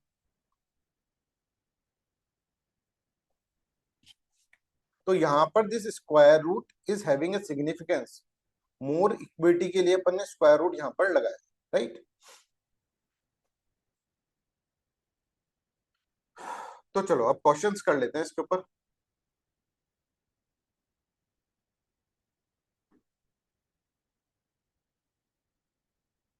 ऐसे क्वेश्चन आएंगे।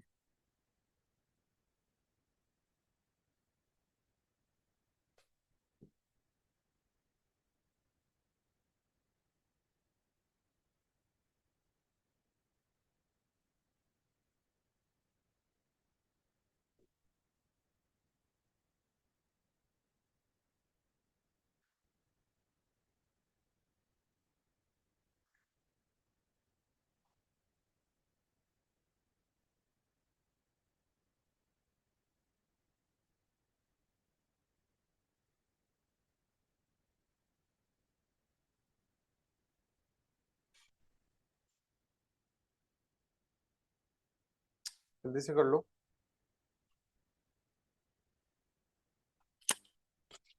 ठीक है, तो देखो weight assign to the income distance has been reduce in the 16th finance commission compare to the 15th finance commission. Yes, reduce हुआ है कितना, 45% से 42.5। ये भी याद रखना है अपन को, 45 से 42.5 गया।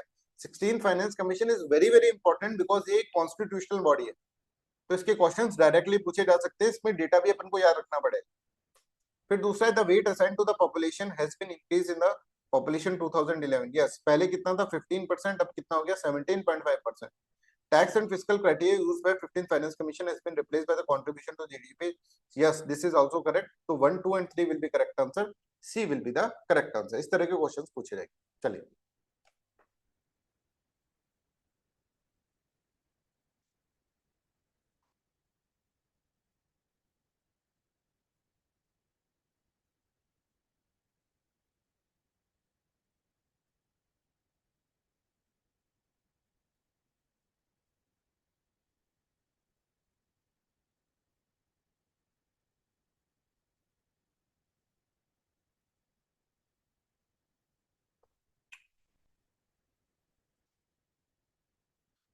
ठीक है, इस तरह के क्वेश्चन पूछ लिए जाएंगे। अब याद नहीं रहा आपको, देखो अब 45% याद करना पड़ गया ना, एक का 45% है, एक का 42.5% है। ठीक है, ये भी याद करना है, एक का 15% है पॉपुलेशन वाले का, एक का 17.5% है ना। तो ये था अपना इनकम डिस्टेंस, ये था पॉपुलेशन। तीसरा जो था अपना था डेमोग्राफिक परफॉर्मेंस।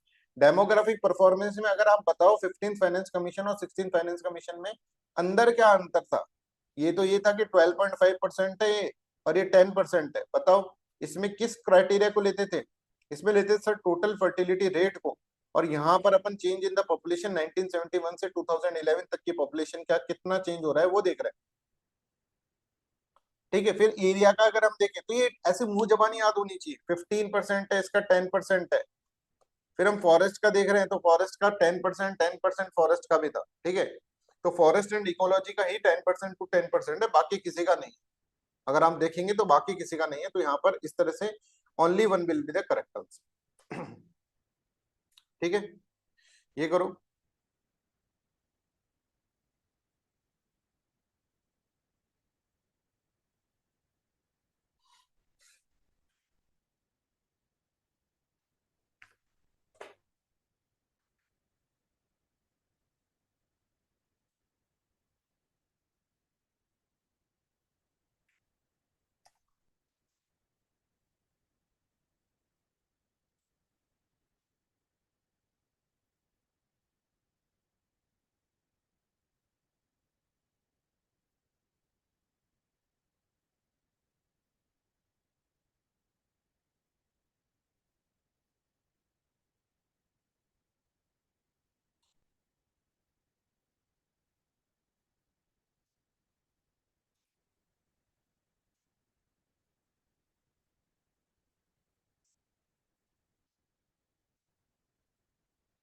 थोड़ा जल्दी कर लें, अपन ज्यादा कवर कर पा लेंगे।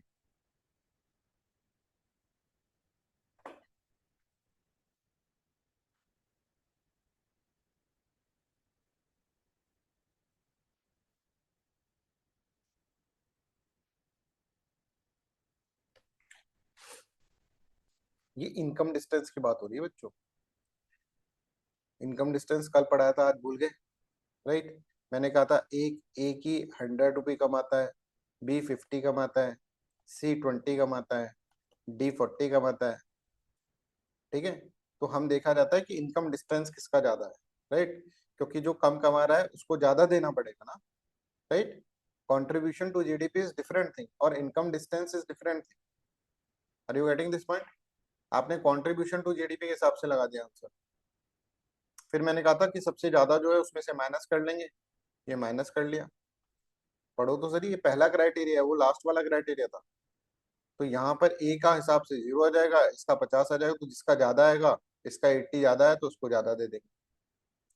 तो state with higher GSDP receive a large share, जिसका ज्यादा है वो क्या लार्ज शेयर करेगी? नहीं।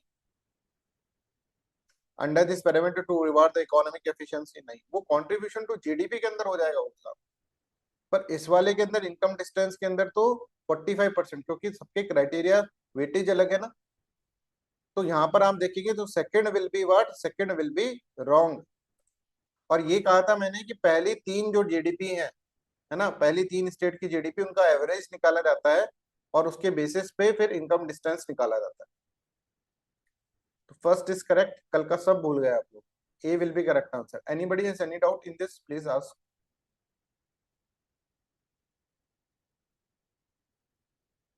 दीप, तुषार, क्लियर है?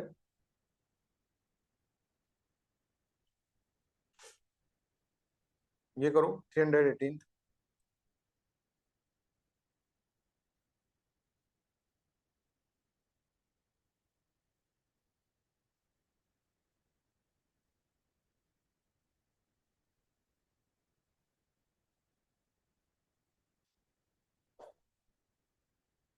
हर तरह की कैसे भी क्वेश्चन बन सकते हैं ना, वो मैं आपको करा रहा हूँ, इनमें से ही क्वेश्चन आएंगे यूपीएससी के अंदर। यही टॉपिक है जो यूपीएससी पूछते हैं, राइट? तो और कहाँ से यूपीएससी पूछेगा? हमको तो ये देखना है बस, पेपर देखने की मेरी बड़ी इच्छा है। हम जो लोगों से ज्यादा इच्छा मेरी है कि वो कहाँ से, वो कौन सा क्वेश्चन इस तरह से निकालेगा, राइट?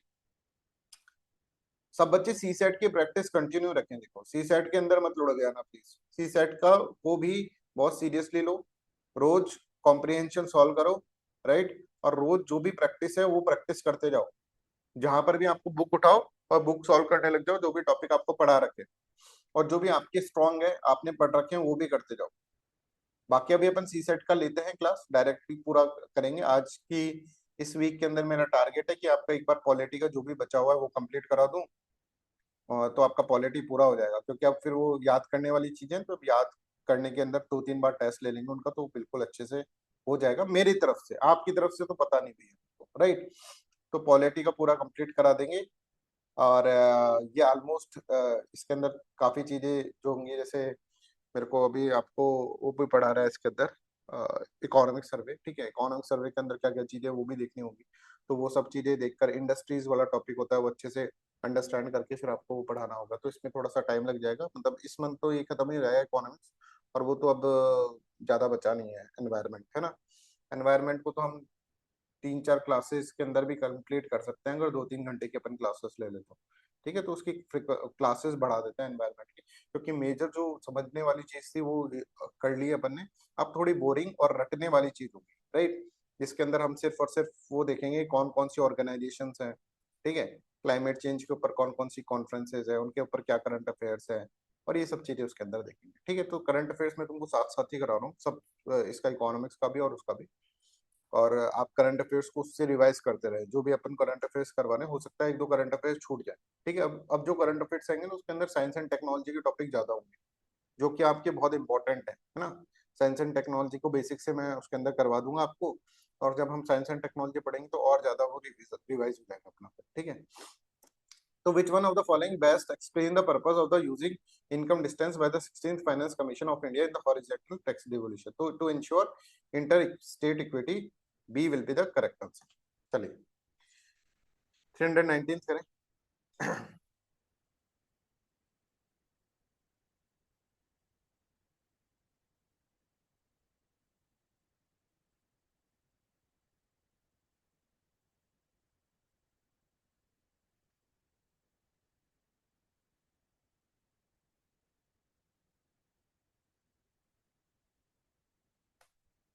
आराम से पढ़ के कर लेना।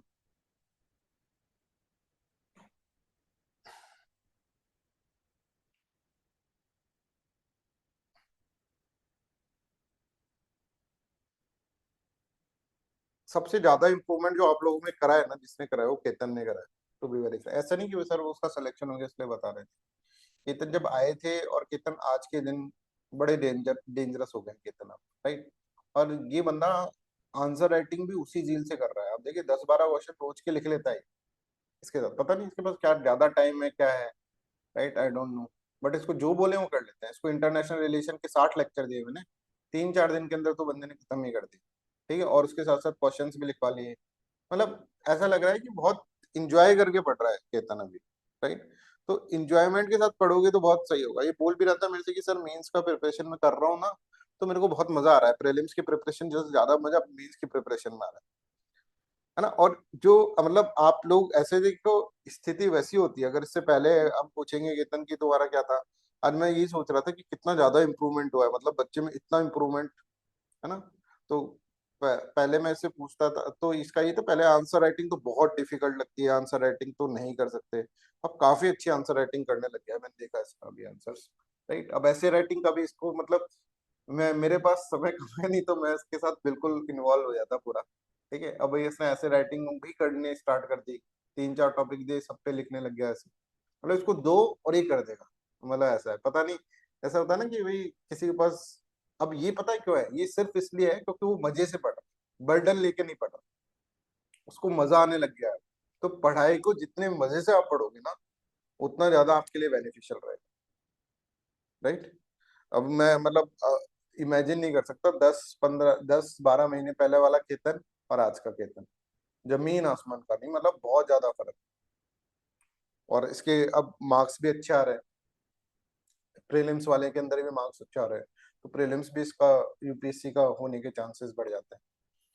ठीक है, खैर। तो आप सब लोग है ना मेहनत कर रहे हो, बट थोड़ा सा है ना डिप्रेशन और इसको छोड़ के मतलब इंजॉयमेंट के साथ करो यार। जैसे जैसे कोई गेम खेल रहे हैं ना वैसे, और ये हो जाता है, माइंड सेट को ही तो चेंज करना है अपन।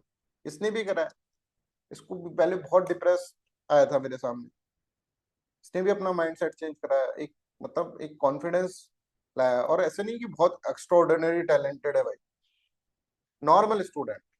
राइट, वो किस तरह से अपना पोटेंशियल को इम्प्रूव कर रहा है, इवॉल्व कर रहा है अपने आप को, बहुत ही काबिल तारीफ। Consider following statement regarding demographic parameters. क्या आंसर लगा है आपने इसका? A.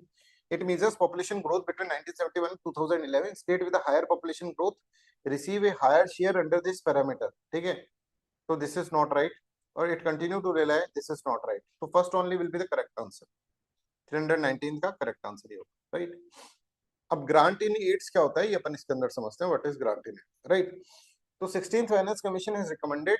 अब ग्रांट इन एड का तो मतलब समझ रहे हैं कि भाई दे दिया तो भूल जाओ अब, राइट, वापस नहीं देना है।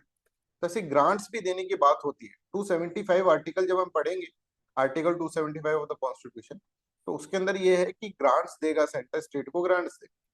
तो फाइनेंस कमीशन उस किस तरह की ग्रांट्स देनी है ना, वो भी इसके अंदर बताता है, ग्रांट इन एड्स किस तरह से देनी चाहिए, वो भी रिकमेंडेशन करता है। It is only A recommendatory body. Right. तो 16th finance commission has recommended grants worth rupees 9.47 lakh crore over the 5 year period. आने वाले 5 साल के लिए आपको 9.4 लाख करोड़ रुपीस की ग्रांट देनी पड़ेगी। अब ये डेटा इंपॉर्टेंट है, सिर्फ एकमात्र ये वाला डेटा आपको इसके अंदर याद करना पड़ेगा। 9.47 lakh crore over the first 5 year period. This comprises grants for the urban and local bodies, rural local bodies and disaster management. ये करंट अफेयर्स है पूरा का पूरा। राइट, 16th फाइनेंस कमीशन की रिकमेंडेशन अभी आई है इसी साल। तो urban and local bodies and disaster management इसके अंदर होगा। देखो 15th फाइनेंस कमीशन में बहुत सारी और भी ग्रांट्स थी, बिकॉज 15th फाइनेंस कमीशन के टाइम पर कोविड के बाद आया। राइट, कोविड के बाद आया तो स्टेट्स को एक तरह से क्या करना है, पुचकार के रखना है, भाई स्टेट कोई बात नहीं, कोविड आया, तुम पीछे रह गए, तुम्हारा रिवेन्यू डेफिसिट बहुत ज्यादा हो गया, तो लो ये ग्रांट्स ले लो और अपना रिवेन्यू डेफिसिट कम करो। कोई बात नहीं, सेक्टर स्पेसिफिक ग्रांट्स भी हम आपको दे देंगे, ये स्टेट को ज्यादा नुकसान तो स्टेट स्पेसिफिक ग्रांट्स भी हम दे देंगे। यहां पर ये तीनों हटा दी गई। तो 15th फाइनेंस कमीशन में ये ग्रांट्स थी, जबकि 16th फाइनेंस कमीशन में सिर्फ यही ग्रांट है, एक तो डिजास्टर मैनेजमेंट और एक urban and rural local bodies वाली ग्रांट्स और डिजास्टर मैनेजमेंट वाली ग्रांट्स।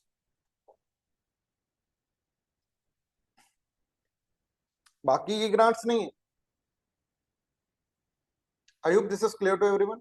तो ग्रांट्स के अंदर अगर हम देखें तो कुछ इस तरह की ग्रांट्स है, पर आपको टोटल ग्रांट्स याद नहीं करनी, आपको बस ये हर एक का याद नहीं करना कि लोकल गवर्नमेंट में कितनी थी, रूरल गवर्नमेंट में कितनी है, ठीक है, अर्बन में कितनी है, डिजास्टर मैनेजमेंट, ये नहीं करना आपको, सिर्फ ये देखना है 9.47 लाख करोड़,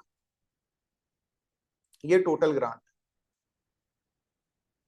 ठीक है, तो 16th फाइनेंस कमीशन ने ये कहा है कि भाई देखो लोकल गवर्नमेंट्स जो है उसके अंदर 791,493 इतना हम देंगे।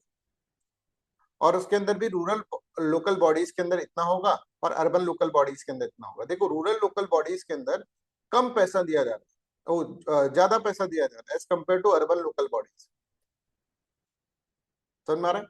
क्योंकि यहाँ पे डेवलपमेंट के चांसेस ज्यादा है, यहाँ तो काफी डेवलपमेंट हो चुका है। ठीक है, और इसके अंदर अगर आप देखें तो बेसिक ग्रांट्स और परफॉर्मेंस ग्रांट्स बस ये दो ही दिए जा रही है।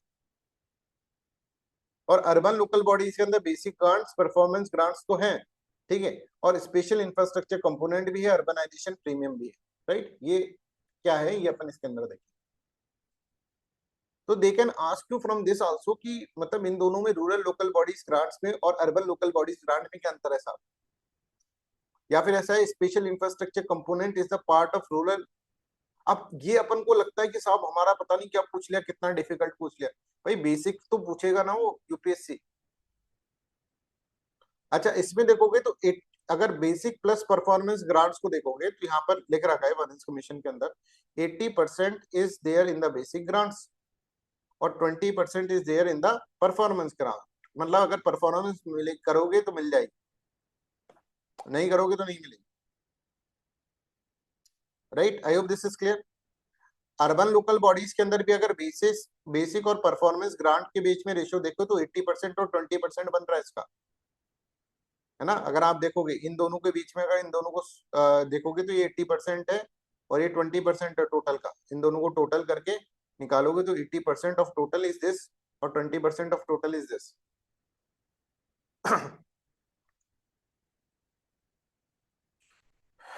समझ में आ रहा है?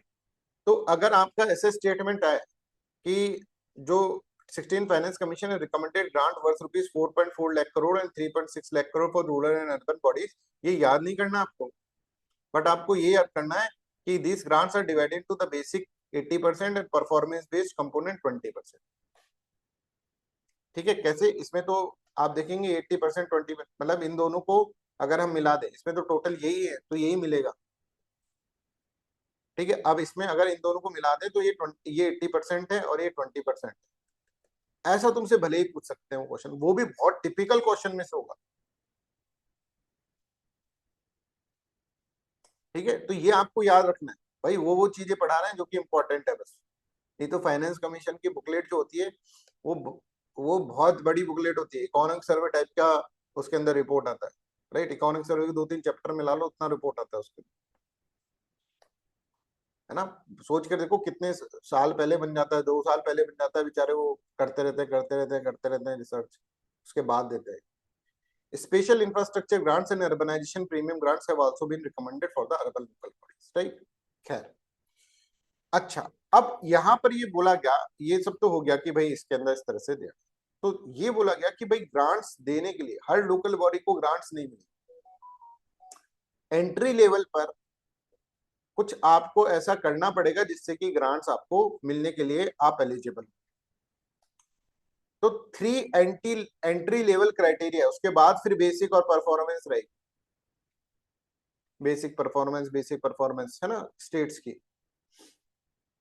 प्लस अर्बन स्टेट मतलब रूरल लोकल बॉडीज के। और अर्बन लोकल बॉडीज के अंदर अगर हम देखेंगे तो बेसिक और परफॉर्मेंस ग्रांट्स, फिर स्पेशल इंफ्रास्ट्रक्चर ग्रांट, फिर अर्बन प्रीमियम। राइट, वो अलग अलग रहे। आई होप दिस इज क्लियर। पर ये कौन एलिजिबल होगी? सारी लोकल बॉडीज एलिजिबल नहीं होगी। बेसिक ग्रांट्स पर एंट्री लेवल का अगर हम देखें तो 3 एंट्री लेवल क्राइटेरिया उनको ही मिलेगा। सबसे पहले कि स्टेट ने अपनी लोकल बॉडीज कॉन्स्टिट्यूशन के हिसाब से बना रखी हो, पंचायती राज सिस्टम।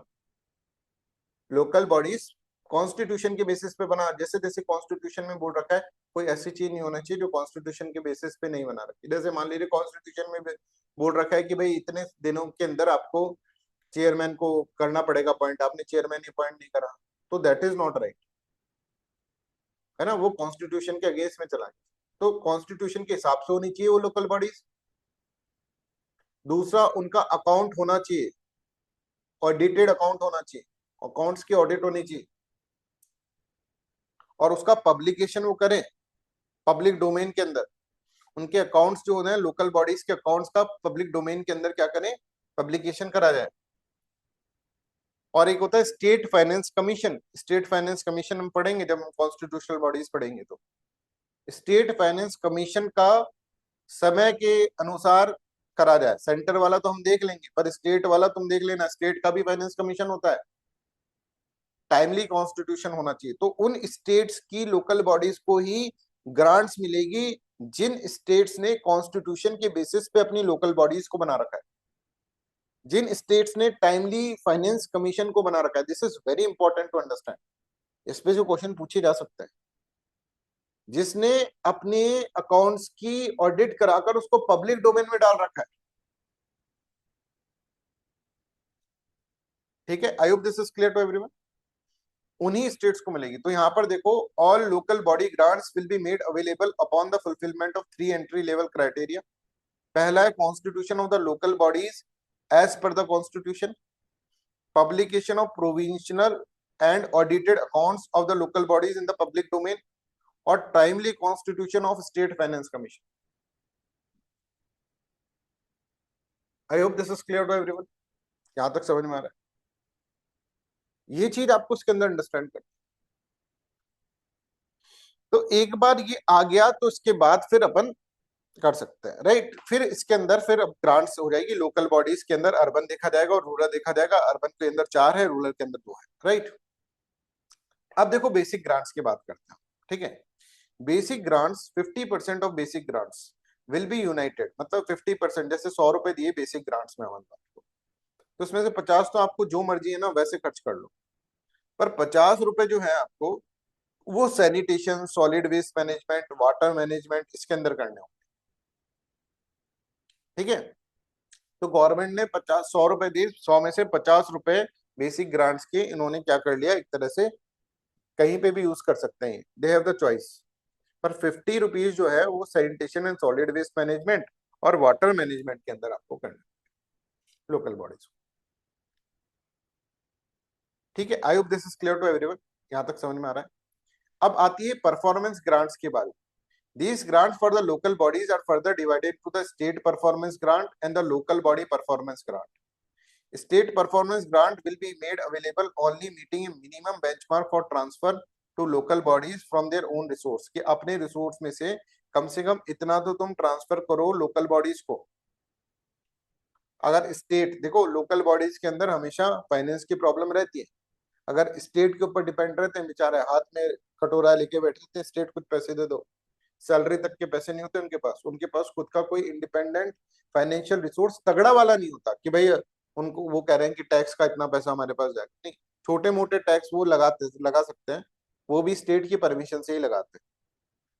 तो स्टेट का एक मिनिमम बेंचमार्क होना चाहिए कि भाई इतने रिसोर्सेज हम लोकल बॉडीज को दे रहे हैं, तभी जाके स्टेट परफॉर्मेंस ग्रांट्स के अंदर वो पैसा मिलेगा, right. Local body performance grants are linked to achievement of the minimum target specified by the Commission for own resource. हर एक लोकल बॉडीज को एक टारगेट दिया जाता है, उस टारगेट को अगर आपने कर लिया कंप्लीट तो आपको वो पैसा मिल जाए। तो हर लोकल बॉडीज का अपना अलग होता है। वो फाइनेंस कमीशन इसके अंदर बताता है कि भाई तुम्हारे लिए एक क्राइटेरिया, तेरे लिए एक क्राइटेरिया, तेरे लिए एक criteria. That is known as what, performance grants. तो परफॉर्मेंस ग्रांट्स आप देखेंगे तो स्टेट की परफॉर्मेंस के बेसिस पे भी डिपेंड करती है, और लोकल बॉडी की परफॉर्मेंस। तो लोकल बॉडी परफॉर्मेंस ओनली लिखा जाए तो दैट इज रॉन्ग। भाई स्टेट का भी है कि स्टेट कितना पैसा दे रहा है। अगर स्टेट कम पैसा दे रहा है ना तो वो भी कम ही दे देंगे, फिर वो ये वाला कंपोनेंट नहीं देंगे सेंटर। तो सेंटर कहेगा भाई तू भी दे और मैं भी दूंगा, तब जाकर, और तू नहीं देगा तो मैं भी नहीं दूंगा, ऐसा। अब आता है स्पेशल इंफ्रास्ट्रक्चर। तो स्पेशल इंफ्रास्ट्रक्चर ग्रांट का मतलब क्या है? This component will be tied to the development of comprehensive waste water management system in the cities with the population between the 10 to 40 lakhs as per the 2011 census. 2011 census के अंदर, क्योंकि हमारे पास 2011 census की बात कर रहे हैं कि भैया 2017 के अंदर अब सेंसस आएगा, आना तो 2021 के अंदर, 2027 के अंदर, 21 के अंदर आना था, पर आया नहीं। दो सोच के देखो, हमारे पास डेटा ही नहीं है, हम पॉलिसी मेकिंग कर रहे हैं, हमारे पास 10 साल पहले का डेटा है। 10 साल भी नहीं, अब तो 15 साल हो गए, 15 साल, जबकि हर 10 साल के अंदर हमें एक अपना सेंसस कर लेना चाहिए।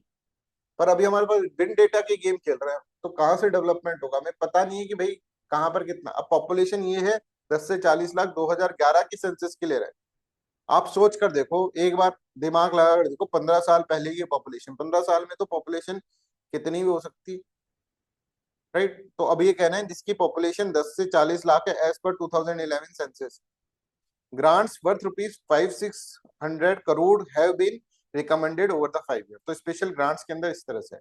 और स्पेशल ग्रांट्स के अंदर ये जो होंगे ना, ये cities will be there, eligibility criteria under the special infrastructure component. ठीक है।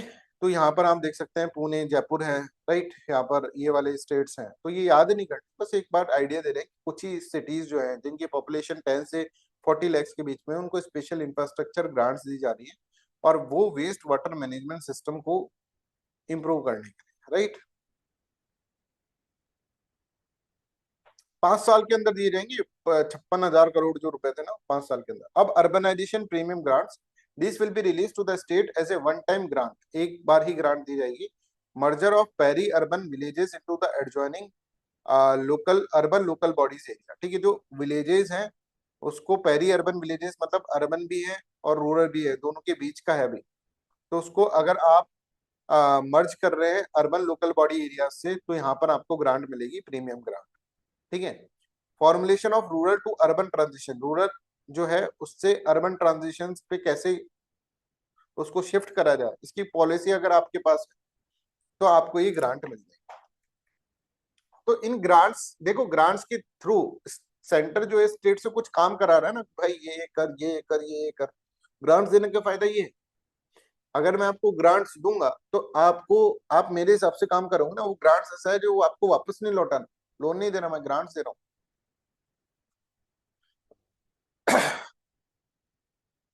ठीक है।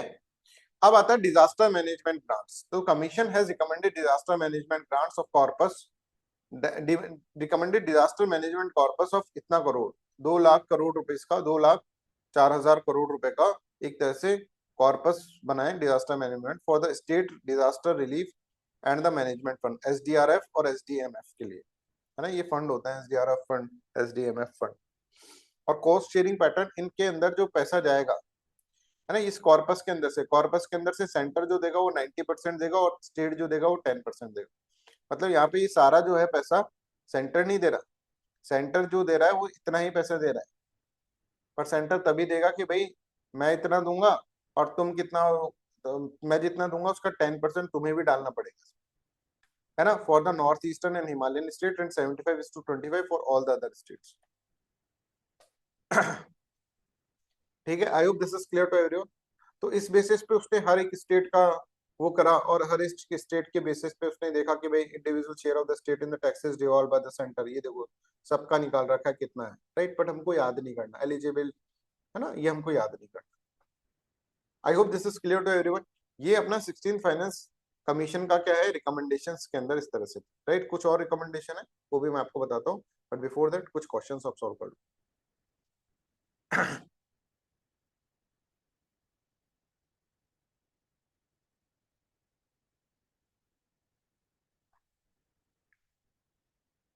आप क्वेश्चंस इनमें से आते हैं, कम से कम फाइनेंस कमीशन की तो रिकमेंडेशन पढ़े बच्चे, यूपीएससी ये एक्सपेक्ट करता है।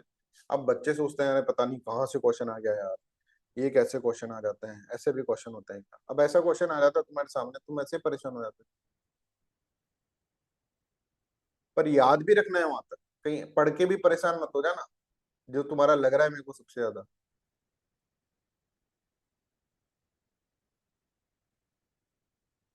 तो देखो constitution of local body is पर कॉन्स्टिट्यूशन पब्लिकेशन प्रोविजनल एंड ये है, और ये है टाइमली कॉन्स्टिट्यूशन, ये नहीं है, है ना।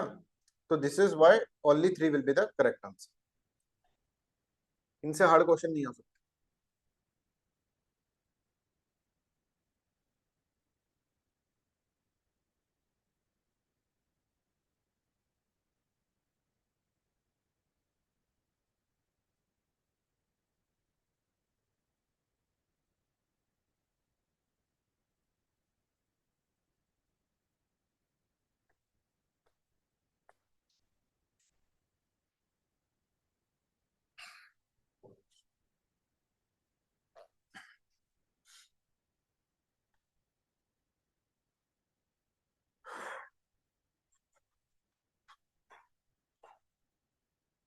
This is statement is correct, ये तो करेक्ट है और ये करेक्ट नहीं है, ठीक है। तो statement one is not correct, statement second is correct, तो D will be correct answer.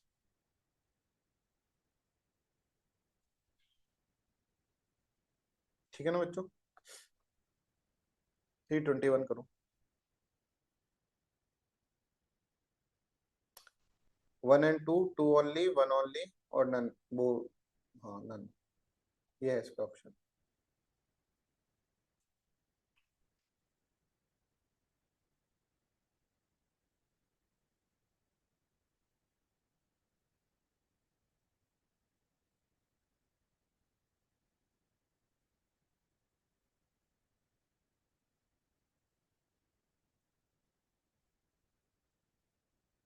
अच्छा, ये थर्ड वाला ऑप्शन था क्या इसका? खैर, ठीक है, तो अगर थर्ड वाला ऑप्शन ये था सर, है ना, तो इसका थर्ड वाला ऑप्शन मतलब ये तीनों स्टेटमेंट सही है, ये सब सही है इसके अंदर सारा। ठीक है, तो फर्स्ट एंड सेकंड रखो, या फिर जो भी है 21 का डी विल पे करेक्ट था। मेरे को लगा दो ही स्टेटमेंट दे रखे हैं इसके अंदर, थर्ड इज ऑल्सो दे, तो D will be correct answer. ठीक है, अब कुछ और रिकमेंडेशन दी गई है फाइनेंस कमीशन की। ठीक है, तो फाइनेंस कमीशन इस तरह से बोलता है, कमीशन हैज रिकमेंडेड सेंटर कि भाई सेंटर अपना फिस्कल डेफिसिट को 3.5% ऑफ जीडीपी लेकर आ जाए 2030-31 तक। ठीक है, बोले यार देखूंगा यार, अभी कितना चल रहा है, अभी तो 4.3 बजट के अंदर 4.3% करा। Recommended annual fiscal deficit limit for the state 3% of GSDP by 2030-31। ठीक है, इसके अलावा it also recommended strictly discounting the practice of of budgeting borrowings for the state and bringing all such borrowings into the budget. अब देखो, इसने ये of budget borrowings क्या होती है, कि मान लो बोरोइंग्स लिख रखी है बजट के अंदर कि मैं 100 रुपए बोरोइंग्स लूंगा। ठीक है, एस्टिमेटेड रिसीट के अंदर बोरोइंग्स लिख रखा है 100 रुपए बोरोइंग्स लूंगा, और ले लो तुम 150 रुपए, है ना, वो रिवाइज करके, रिवाइज रिसीट करके, तो ऐसा मत करो।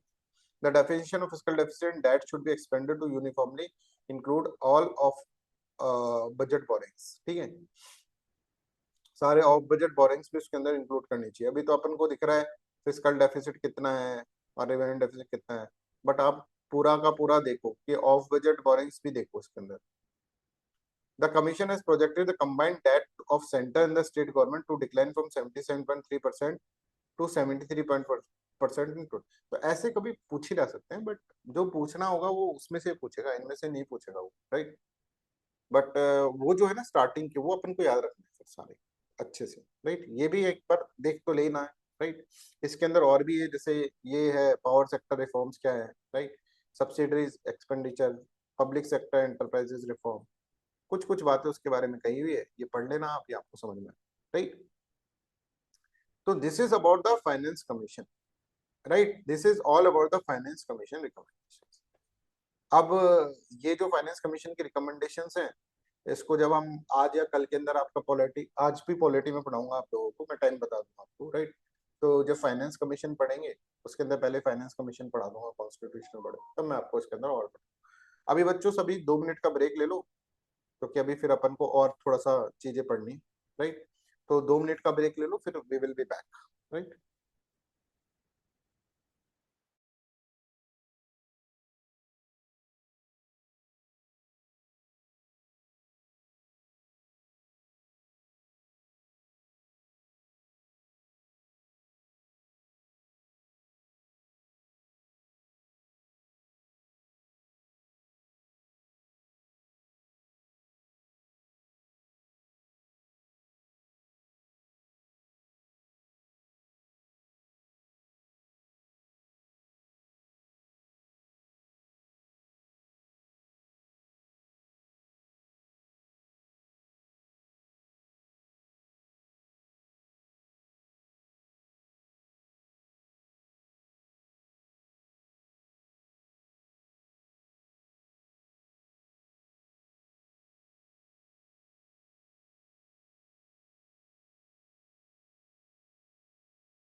चलिए अब हम कुछ और देखते हैं कि कुछ और असिस्टेंस भी प्रोवाइड करता है सेंटर स्टेट्स को, राइट? वो क्या है ये अपन इसके अंदर अंडरस्टैंड करते हैं। देखिए बच्चों शेड्यूल 7 के अंदर अगर आप जाओगे तो देयर विल बी मोर और लेस 3 लिस्ट आर देयर, ठीक है? रेसिडुअरी लिस्ट को भी रहने देते हैं, राइट? एक सेंट्रल लिस्ट है, यूनियन लिस्ट, दूसरा अपन देखें स्टेट लिस्ट है, और तीसरा कंकरेंट लिस्ट है, ठीक है? सेंट्रल लिस्ट के ऊपर मतलब पूरी जिम्मेदारी सेंटर की है ना, कि सेंट्रल लिस्ट के अंदर जो भी सब्जेक्ट्स आएंगे उनकी सभी जो भी आइटम्स आएंगे, है ना, 100 प्लस आइटम्स आर देयर, ठीक है? तो उन सब की रेस्पॉन्सिबिलिटी जो है वो सेंटर की है। स्टेट के अंदर जो आएगी उसके अंदर भाई तू खर्चा कर, स्टेट कोई दिक्कत नहीं है, तू ही कर अपना, सेंटर विल नॉट हेल्प। और कंकरेंट के अंदर अगर सेंटर बनाना है देन इट इज फाइन, अगर स्टेट बनाना है तो स्टेट की रिस्पॉन्सिबिलिटी है। बट सेंटर कहता है नहीं भाई मैं बड़ा भाई हूं ना, बोले हाँ मैं ना, कुछ पॉलिसीज ऐसी है जो कि स्टेट लिस्ट के अंदर दे रखी है या फिर कंकरेंट लिस्ट के अंदर दे रखी है, पर मैं चाहता हूँ कि पूरे पूरे भारत के अंदर उसके अंदर एक ही यूनिफॉर्म टाइप की चीजें बने। मतलब उस पॉलिसी के अंदर जो पॉलिसी बने, जैसे एजुकेशन की, जैसे समग्र शिक्षा अभियान है, तो समग्र शिक्षा अभियान पूरे देशों के अंदर, पूरे स्टेट्स के अंदर एक तरह से हो, education is in the state list. तो पर उसके अंदर भी सेंटर कह रहा है कि यार मैं चाहता हूँ कि सबके अंदर एक जैसा हो। ये राजस्थान में भी समग्र शिक्षा अभियान एक जैसा हो, महाराष्ट्र के अंदर भी एक तरह की पॉलिसी बने, उसके अंदर सबके अंदर एक ही तरह की पॉलिसी बने। इम्प्लीमेंट तुम कर लो पर पॉलिसी मैं बनाऊं भाई, ठीक है? जैसे पीएम श्री स्कीम है, राइट? ठीक है, पीएम श्री स्कीम में मैं पॉलिसी बनाऊंगा पर इम्प्लीमेंट तुम कर लेना। तो स्टेट क्या बोलेंगे? स्टेट को ये बात पसंद आएगी क्या? बताओ यस और नो। अगर आप स्टेट होते तो आपको पसंद आती क्या?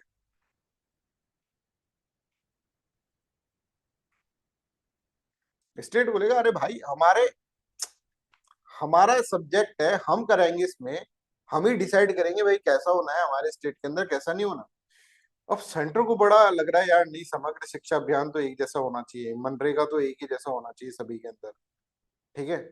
एम्प्लॉयमेंट इसके अंदर सेंटर स्टेट के अंदर है, राइट? तो ये मनरेगा तो एक ही तरह का होना चाहिए, राइट? क्या करें यार, ये मान नहीं रहा। तो सेंटर क्या बोलेगा? सेंटर बोलेगा इनको देते हैं लालच, है ना, लालच। ये कहेंगे कि भाई देखो तुम्हारा सब्जेक्ट है, दैट इज फाइन, या तो स्टेट लिस्ट के अंदर या कंकरेंट लिस्ट के अंदर, that is fine, but we are giving you certain money. हम कुछ तुम्हारी स्कीम में जो भी पैसा लगेगा ना उसको हम शेयर कर लेंगे, जैसे मान लो 60 हम दे देंगे, 40 तुम दे देना, 100 रुपए खर्च हो रहे हैं स्कीम के अंदर। बोले हाँ हाँ सर सर ये कर लो, आप ये कर लो, बट बात हमारी माननी पड़ेगी फिर कि कैसे इम्प्लीमेंट करना है, कैसे इम्प्लीमेंट करना है वो हम बताएंगे आपको, इम्प्लीमेंट आप कर लेना पर रूल्स हम बनाएंगे। जैसे पीएम श्री है ना, ये प्रोग्राम है मतलब स्कूल्स को मॉडिफाई करने का, है ना, पीएम श्री स्कूल्स बनाने का। तो आपके पंजाब के अंदर ही ऐसा हुआ था क्योंकि मेजोरिटी स्टूडेंट पंजाब से ही है, तो यहाँ पर आपके जो चीफ मिनिस्टर है उन्होंने मना कर दिया कि हम अपने हिसाब से करेंगे। तो उन्होंने बोला था उसके अंदर वो सेंट्रली स्पॉन्सर्ड स्कीम थी, मतलब अभी बताएंगे सेंट्रली स्पॉन्सर्ड स्कीम क्या होता है। तो वो उन्होंने बोला ठीक है अपने हिसाब से कर लो, तो आप खुद पैसा अपने आप से देना, फिर हम नहीं करते, है ना, हम आपको ना इसके अंदर देंगे पैसा ना समग्र शिक्षा अभियान के अंदर देंगे पैसा। फिर भगवत मान जी ने बोला नहीं नहीं हम कर लेंगे, बताओ क्या करना है। समझ में आ रहा है? तो ये पैसा दे रहे हैं कुछ, वो इसी बेसिस पे दे रहे हैं कि भाई हमारे हिसाब से चले, जैसे कि नेशनल गोल है वो फुलफिल करें, सारे स्टेट्स मिलकर एक यूनिफॉर्मिटी के अंदर करें चीजों। जो हमारा नेशनल गोल है एक यूनिफॉर्मिटी बने अक्रॉस द कंट्री। हम चाहे उसके अंदर पैसा देने को तैयार है। तो इसके अंदर सेंटर कुछ पैसा दे रहा है, ऐसा जो है ना सेंटर कह रहा है कि यार स्पॉन्सर मैं कर दूंगा तुम्हारी स्कीम को, और that type of scheme which is sponsored by the centre. समझ में आ रहा है? जो कि सेंटर की दायरे में नहीं है शेड्यूल 7 में, बट वो सेंटर उसके अंदर कैसे इम्प्लीमेंटेशन कैसा हो इसके अंदर दखल अंदाजी कैसे कर रहा है, सेंटर पैसा फेंक के कर रहा है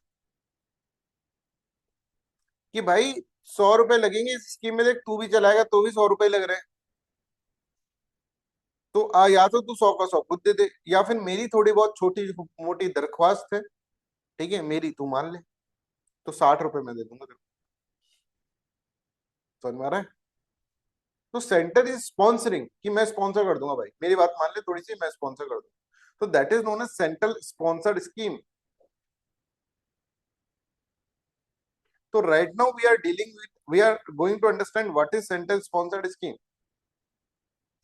There's two type of schemes. अगर आप देखेंगे तो there are two types of scheme. एक होती है सेंटर स्पॉन्सर्ड स्कीम और एक होता है centre sector scheme. Sector scheme, central sector scheme के अंदर 100% funding is given by the centre. कि सेंटर की स्कीम है, ये तो सेंटर की स्कीम है, सेंटर के ही सब्जेक्ट के ऊपर बनाई जा रही है ना, यूनियन लिस्ट के ऊपर ही बनाई जा रही है. और central sponsored is not there in the union list, it is either there in the state list और concurrent list, but centre is sponsoring it. Centre इसमें भी पैसा दे रहा है. क्यों दे रहा है? जिससे कि एक यूनिफॉर्मिटी मेंटेन रहे. ठीक है, तो सेंट्रल स्पॉन्सर्ड स्कीम के अंदर स्पॉन्सर करा जा रहा है. इम्प्लीमेंटेशन कौन करेगा? स्टेट ही करेगा. यहाँ पे इम्प्लीमेंटेशन सेंटर ही कर रहा है क्योंकि सेंटर का है भाई. तो implementation by the state, but how to implement it, what rules you have to follow formulating this scheme, that is given by the what? Center. अब center sponsored schemes are the schemes that are implemented by the state government but are largely funded by the central government with a defined state and government share. They are basically special purpose grants extended by the central government to the state to encourage them to plan and implement programs that help attain national goals and objective. National objective और goals को attain करने के. The objective is to ensure national priorities are implemented uniformly across the country while state participate in the execution. They represent a major component of the fiscal transfer from the union to the state under the cooperative federalism. ठीक है. So center sponsored schemes are schemes that are funded jointly by the center and the state and implemented through the state in the sector falling in the state and the concurrent list of the constitution. ठीक है, I hope this is clear. तो ये एक basic dimension मैंने आपको बताया. अब इस बेसिक डायमेंशन में कैसे क्वेश्चन पूछे जा सकते हैं ये अपन कर लेते हैं.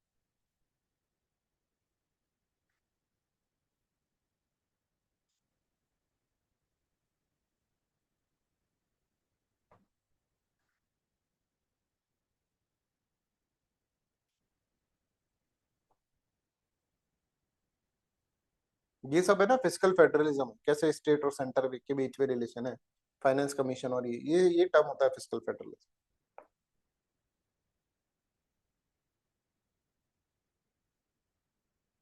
तो 322 का A will be correct answer. ठीक है, तो I hope this is clear to everyone. This is are fully funded. Fully तो फंड नहीं होता, कुछ ही फंड होता है. एंड आप बताएंगे कितना फंड होता है, क्या होता है, सब कुछ बताएंगे. अभी बेसिक के ऊपर क्वेश्चन कर लो तो एक अंडरस्टैंडिंग मिल जाती है. यस, मतलब मेरे को क्वेश्चन बनाते वक्त ये भी होता है कि एक क्वेश्चन कराने का ये भी रीजन होता है जिससे कि आपकी और अच्छी अंडरस्टैंडिंग. फिर थोड़े से टिपिकल क्वेश्चन देने का ये होता है कि अंडरस्टैंडिंग तो बन गई है, अब तुम क्वेश्चन वो वाले सॉल्व कर पा रहे हो क्या जो कि पूछे जाएंगे. तो बहुत ज्यादा सोचकर ये सब चीजें करी जाती है, राइट. इसलिए मैं ना, मतलब आपकी इस क्लास के लिए, जबकि मेरे पास प्रिपेयर्ड है पूरी क्लास, है ना, पहले से पढ़ा रखी है ना मैंने, तो प्रिपेयर्ड है. उसके लिए मेरे को 5 बजे उठना पड़ता है, राइट. एनी हाउ मुझे 5 बजे उठना ही पड़ेगा. और तब से मैं बैठता हूँ और पूरा का पूरा ऐसे बनाता ही रहता हूँ कि ये क्वेश्चन में ऐसा जाएगा, ये ऐसा जाएगा, ऐसा सोच सोच कर, और शीट प्रिपेयर कर ले. तो बहुत ही साइंटिफिक मैनर के अंदर चल रहा है भाई. अगर तुम फॉलो करो तो, कुछ बच्चे तो फॉलो करना ही छोड़ दिए, बोले यार ठीक है नहीं अब अपने हिसाब से कर लेंगे. ये जब दिमाग में आ रहा था ना अपने हिसाब से कर लेंगे, तो फिर दिक्कत हो गई, राइट. वो दिमाग खेल गया तुम्हारा, तुमने खेल नहीं दिया उसको. दिमाग ने कहा यार इतनी मेहनत नहीं करनी, क्या करना है इतनी मेहनत करके, अपन तो ऑक्स्ट्राऑर्डिनरी स्मार्ट है. दिमाग चाहता है कम से कम मेहनत करे. ठीक है, उसको मेहनत नहीं करनी, उसको फालतू काम करना है. मतलब दिमाग नहीं बोल के आप मन बोल लो. आपका मन, मन बोला गया है फिलोसॉफी के अंदर, है ना. मन चंचल होता है, दिमाग तो भाई एक वो है जिसको जो फीड करोगे, वो इंस्ट्रक्शन दोगे वो कर देगा. अब आपका मन जो है वो इंस्ट्रक्शन दे रहा है, और मन को कंट्रोल आप कर सकते हैं, आपकी सोल, दैट इज आत्मा. तो मन इज कंट्रोल, मन जो है ना वो कंट्रोल हो रहा है आत्मा के द्वारा. और मन जो भी बोल रहा है वो माइंड कर, वो आपका ब्रेन कर रहा है, ऐसा है. तो अगर आत्मा तुम्हारी जो है, तो आत्मा मतलब तुम्हारी सोल, जो तुम्हारा अंदर है, राइट, जो कि तुम्हारा कॉन्शियन है. ठीक है, जैसे आप नहीं पढ़ते तो आपके अंतरात्मा को छूटती है ना, तो यार पढ़ाई करो, पढ़ाई. वॉइस ऑफ कॉन्शियस, ठीक है, एथिक्स में बड़ा इंपॉर्टेंट रोल प्ले करता है वॉइस ऑफ कॉन्शियस. तो आत्मा अगर तुम्हारी बोल रही है कैजुअल हो गई है। क्या छोड़ो यार, तो मन तो अपने आप कैजुअल होना ही चाहता है, और मन कैजुअल हो गया तो ब्रेन को वही इंस्ट्रक्शन, तो ब्रेन वही काम करेगा।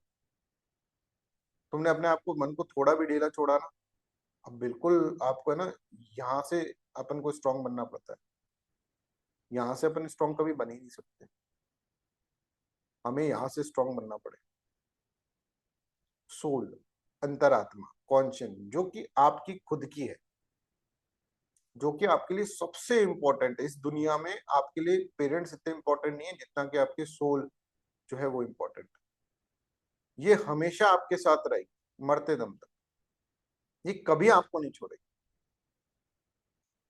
इसको अगर आप इसकी बात, और ये जो है वो आपके लिए हमेशा सही कर रही है, पर अपन क्या करते हैं, इसकी बात दबा देते हैं, इसको थोड़ा सा कम स्ट्रांग बना लेते हैं, राइट, इसको अनएथिकल बना लेते हैं। वही होता है, कर्मा चिपक गए, राइट। खैर, चलो 323 का, centre sponsored schemes are an instrument used by the union government to influence the policy priorities in the state, that is correct. This से influence financial assistance देके है ना, लालच देके, तो A will be correct answer.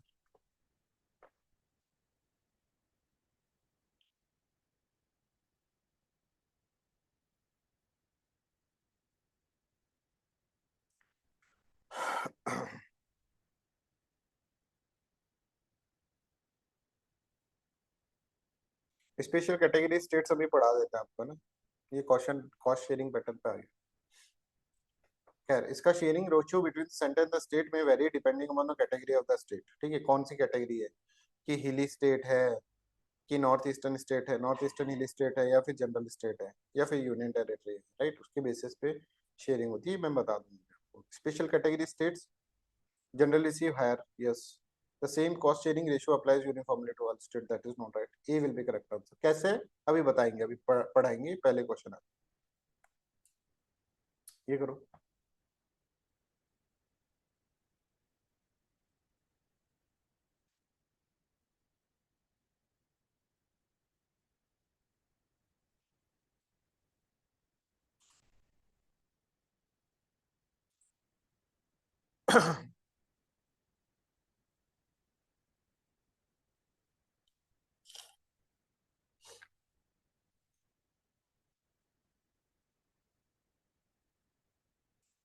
325 of C, central sponsored scheme involve cost sharing between the state and the center and the states, that is correct है ना, तो इस तरह का क्वेश्चन आ सकता है।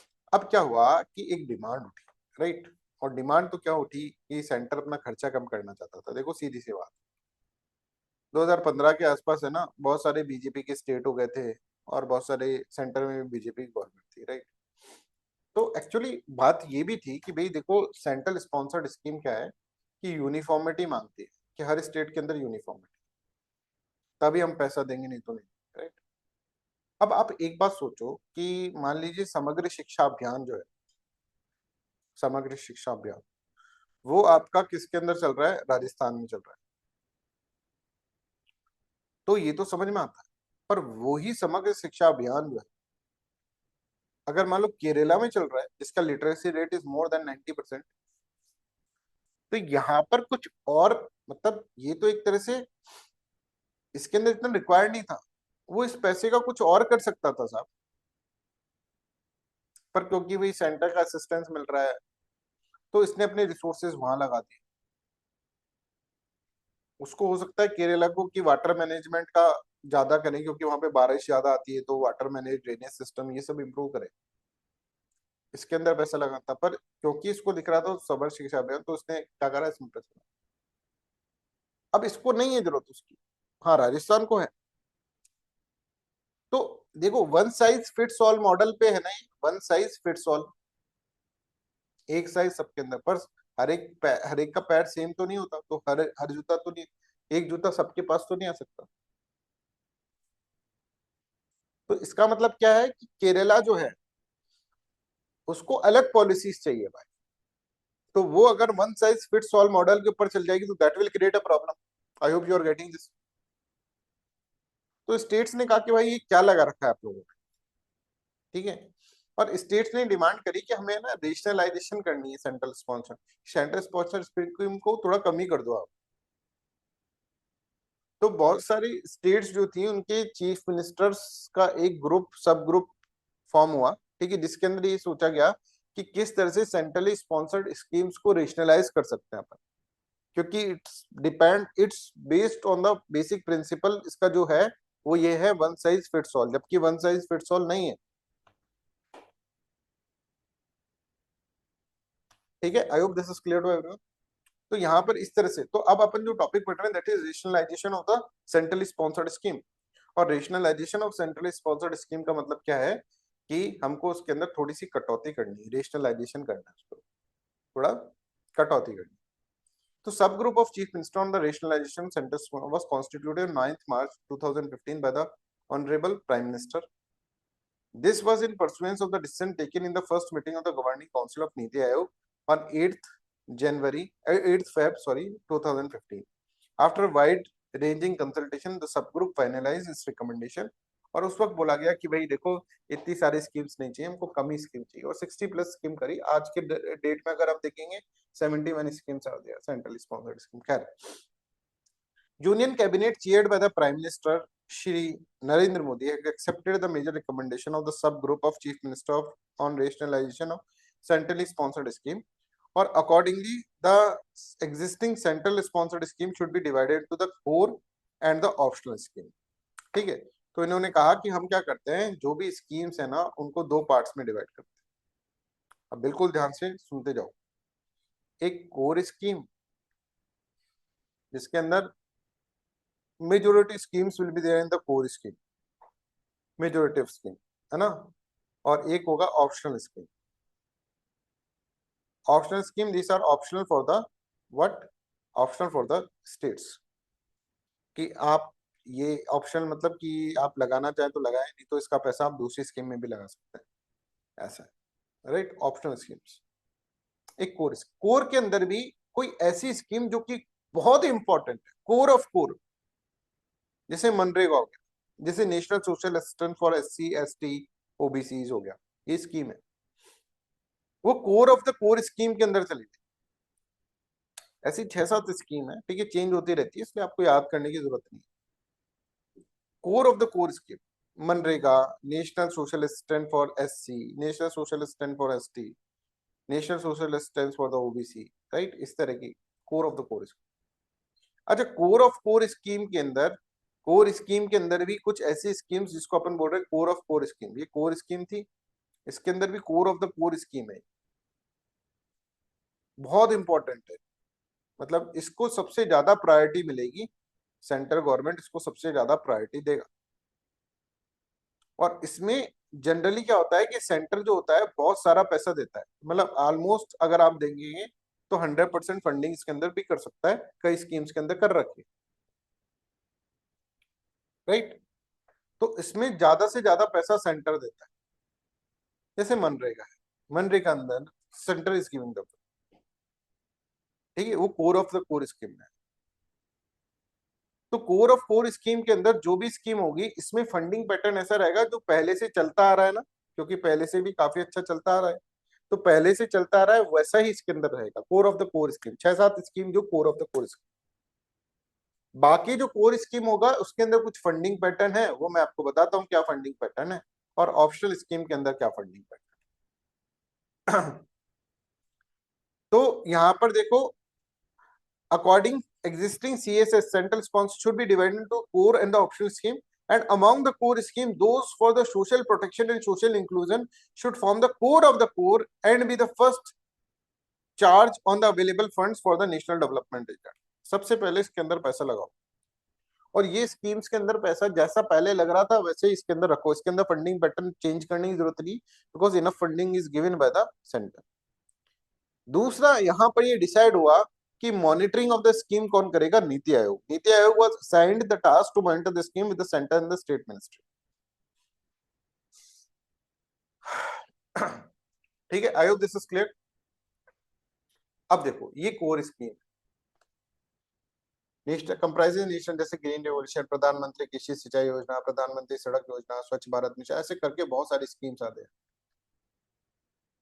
इनमें से core of the core scheme जो है वो 6 scheme for the social protection, जैसे मनरेगा हो गया, national social assistance, program for SC ST, है ना, differently abled, backward classes, umbrella program for development of minority, ये सबसे ज्यादा है। तो इसमें जितना फंडिंग पहले आ रहा था ना उतने होगा।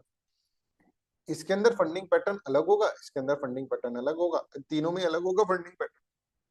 इसमें तो खूब पैसा आता है सेंटर की तरफ से, तो सेंटर खूब दे रहा है इसमें। इसमें कितना दे रहा है, इसमें कितना दे रहा है ये। अब देखो, states are free to choose the ones they wish to implement, fund of this allocated by the ministry of finance. तो ये कहीं पे भी जा सकता, कोई दूसरी स्कीम में भी इसका पैसा लगा सकते हो ऑप्शन से। क्या अभी अपन देखते हैं, core scheme focus on the central sponsored schemes should be on scheme that comprises national development agenda where center and the state will work together in the spirit of team India। तो प्रधानमंत्री ग्राम सड़क योजना और ये सब चीजें, ठीक है, इसके अंदर आती है। फंडिंग पैटर्न देखो, फंडिंग पैटर्न जो कि नॉर्थ ईस्टर्न स्टेट्स है और 3 हिमालयन स्टेट है, मतलब 11 स्पेशल कैटेगरी स्टेट्स जो है, उसके अंदर सेंटर विल गिव 90 रुपीज और स्टेट को 10 रुपए देने से, और बाकी की जो जनरल कैटेगरी की स्टेट्स हैं, ठीक है, उसको 60:40 देना। यूनियन टेरिटरी विदाउट लेजिस्लेचर, तो उसमें सेंटर 100%, जिसके अंदर लेजिस्लेचर नहीं है, ठीक है। I hope this is clear to everyone. जैसे लद्दाख हो गया, लद्दाख लेजिस्लेचर नहीं है ना, लद्दाख है कि नहीं है, राइट। अंडमान निकोबार हो गया, दमन दीव हो गया, राइट। इसके अंदर जम्मू कश्मीर में तो लेजिस्लेचर है, दिल्ली, पुडुचेरी, जम्मू कश्मीर, ये तो है जो कि नॉन लेजिस्लेचर, जो कि लेजिस्लेचर वाली यूनियन टेरिटरी, उसके अंदर तो 60:40 चलेगा। पर यूनियन टेरिटरी विदाउट लेजिस्लेचर के अंदर centre will give 100%, obvious centre में था ही नहीं लेजिस्लेचर, सेंटर ही। तो यहाँ पर देखो, north eastern and the Himalayan states, ये देखिए नॉर्थ ईस्टर्न स्टेट्स हैं और ये हिमालयन स्टेट्स, 90:10, ठीक है। Union territory without legislature 100%, without legislature ये है, और विद लेजिस्लेचर अगर हम देखें 60:40, जो जनरल स्टेट्स होता है उसके थ्रू इसके अंदर करना। Core of the core schemes for the social protection, social inclusion, ये सारी स्कीम्स के अंदर है, राइट। और इसके अंदर फंडिंग पैटर्न पहले जैसा ही चल रहा है, एग्जिस्टिंग वाला फंडिंग पैटर्न ही इसके अंदर चल रहा है, ठीक है। एक होता है optional scheme, the schemes where the state would be free to choose the one once they wish to implement, ठीक है। The border area development program, अब तो बॉर्डर एरिया डेवलपमेंट प्रोग्राम सारे स्टेट तो नहीं करेंगे, राइट। तो बॉर्डर एरिया वो उसका ही करेगी, तो इसका पैसा वो कहीं और लगा सकती है, श्यामा प्रसाद मुखर्जी अर्बन मिशन, ठीक है। इस तरह से और भी कोई भी स्कीम इसके अंदर डाल सकते हैं। तो funds for the optional scheme would be allocated by the ministry of finance as a lump sum and the state would be free to choose which optional scheme they wish to implement. Additionally, state have given the flexibility of portability of fund from the optional scheme to any other center sponsored schemes component within overall allocation for the state under the center strength state program, right? I hope this is clear. तो ये optional scheme होता है। इसका funding pattern अगर हम देखें तो जो स्पेशल कैटेगरी स्टेट्स होती है उसके अंदर 80:20 रहता है, और for rest of the state अगर आप देखिए 50:50 रहता है, जबकि कोर स्कीम में 60:40 है और यहाँ पर 90:10 core schemes. Core of the core scheme अपना जो चल रहा है वैसा का वैसा चलता है, ठीक है। I hope this is clear to everyone. यहाँ तक सबको क्लियर है? अब इसके ऊपर क्वेश्चंस कर लें, करो क्वेश्चंस।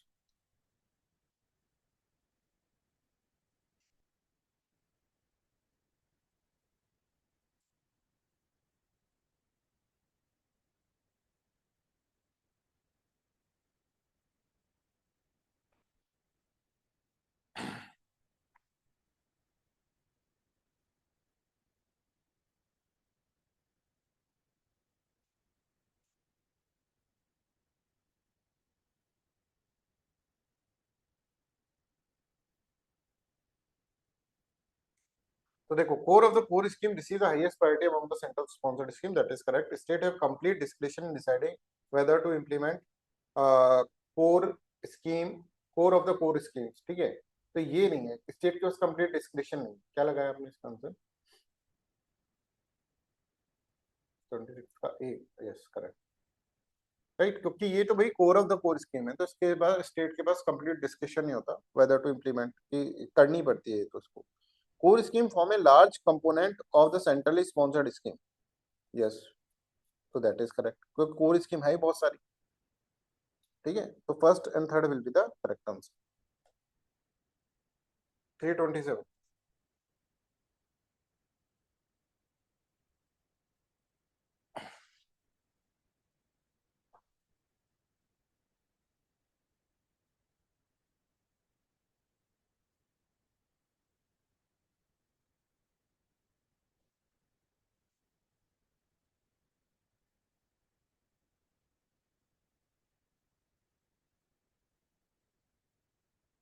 तो ए विल बी करेक्ट आंसर, 327 का ए करेक्ट आंसर। राइट। चलो भाई, अब आगे हम इसके अंदर समझते हैं। ये आप समझ गए किस तरह से इसमें पूछा जा सकता है। अब देखो, कोर स्कीम के अंदर क्या फंडिंग पैटर्न है, जल्दी से बता दो। कोर स्कीम में 60-40 है सर, 90:10 है, ये है साहब फंडिंग पैटर्न। ठीक है। अब मैं कहूँ ऑप्शनल स्कीम में क्या है, तो सर ये 50:50 और 80:20। अब मैं तुमको बोलूँ core of core scheme, sir जो पहले चला आ रहा है ना वो ही है। सबसे इंपॉर्टेंट कौन सी है गवर्नमेंट के हिसाब से अगर देखें तो core of the core scheme, इसको सबसे प्रायोरिटी पहले देंगे। पर सबसे ज्यादा पैसा किसमें खर्च हो रहा है, कोर स्कीम, बिकॉज ये बहुत सारी है।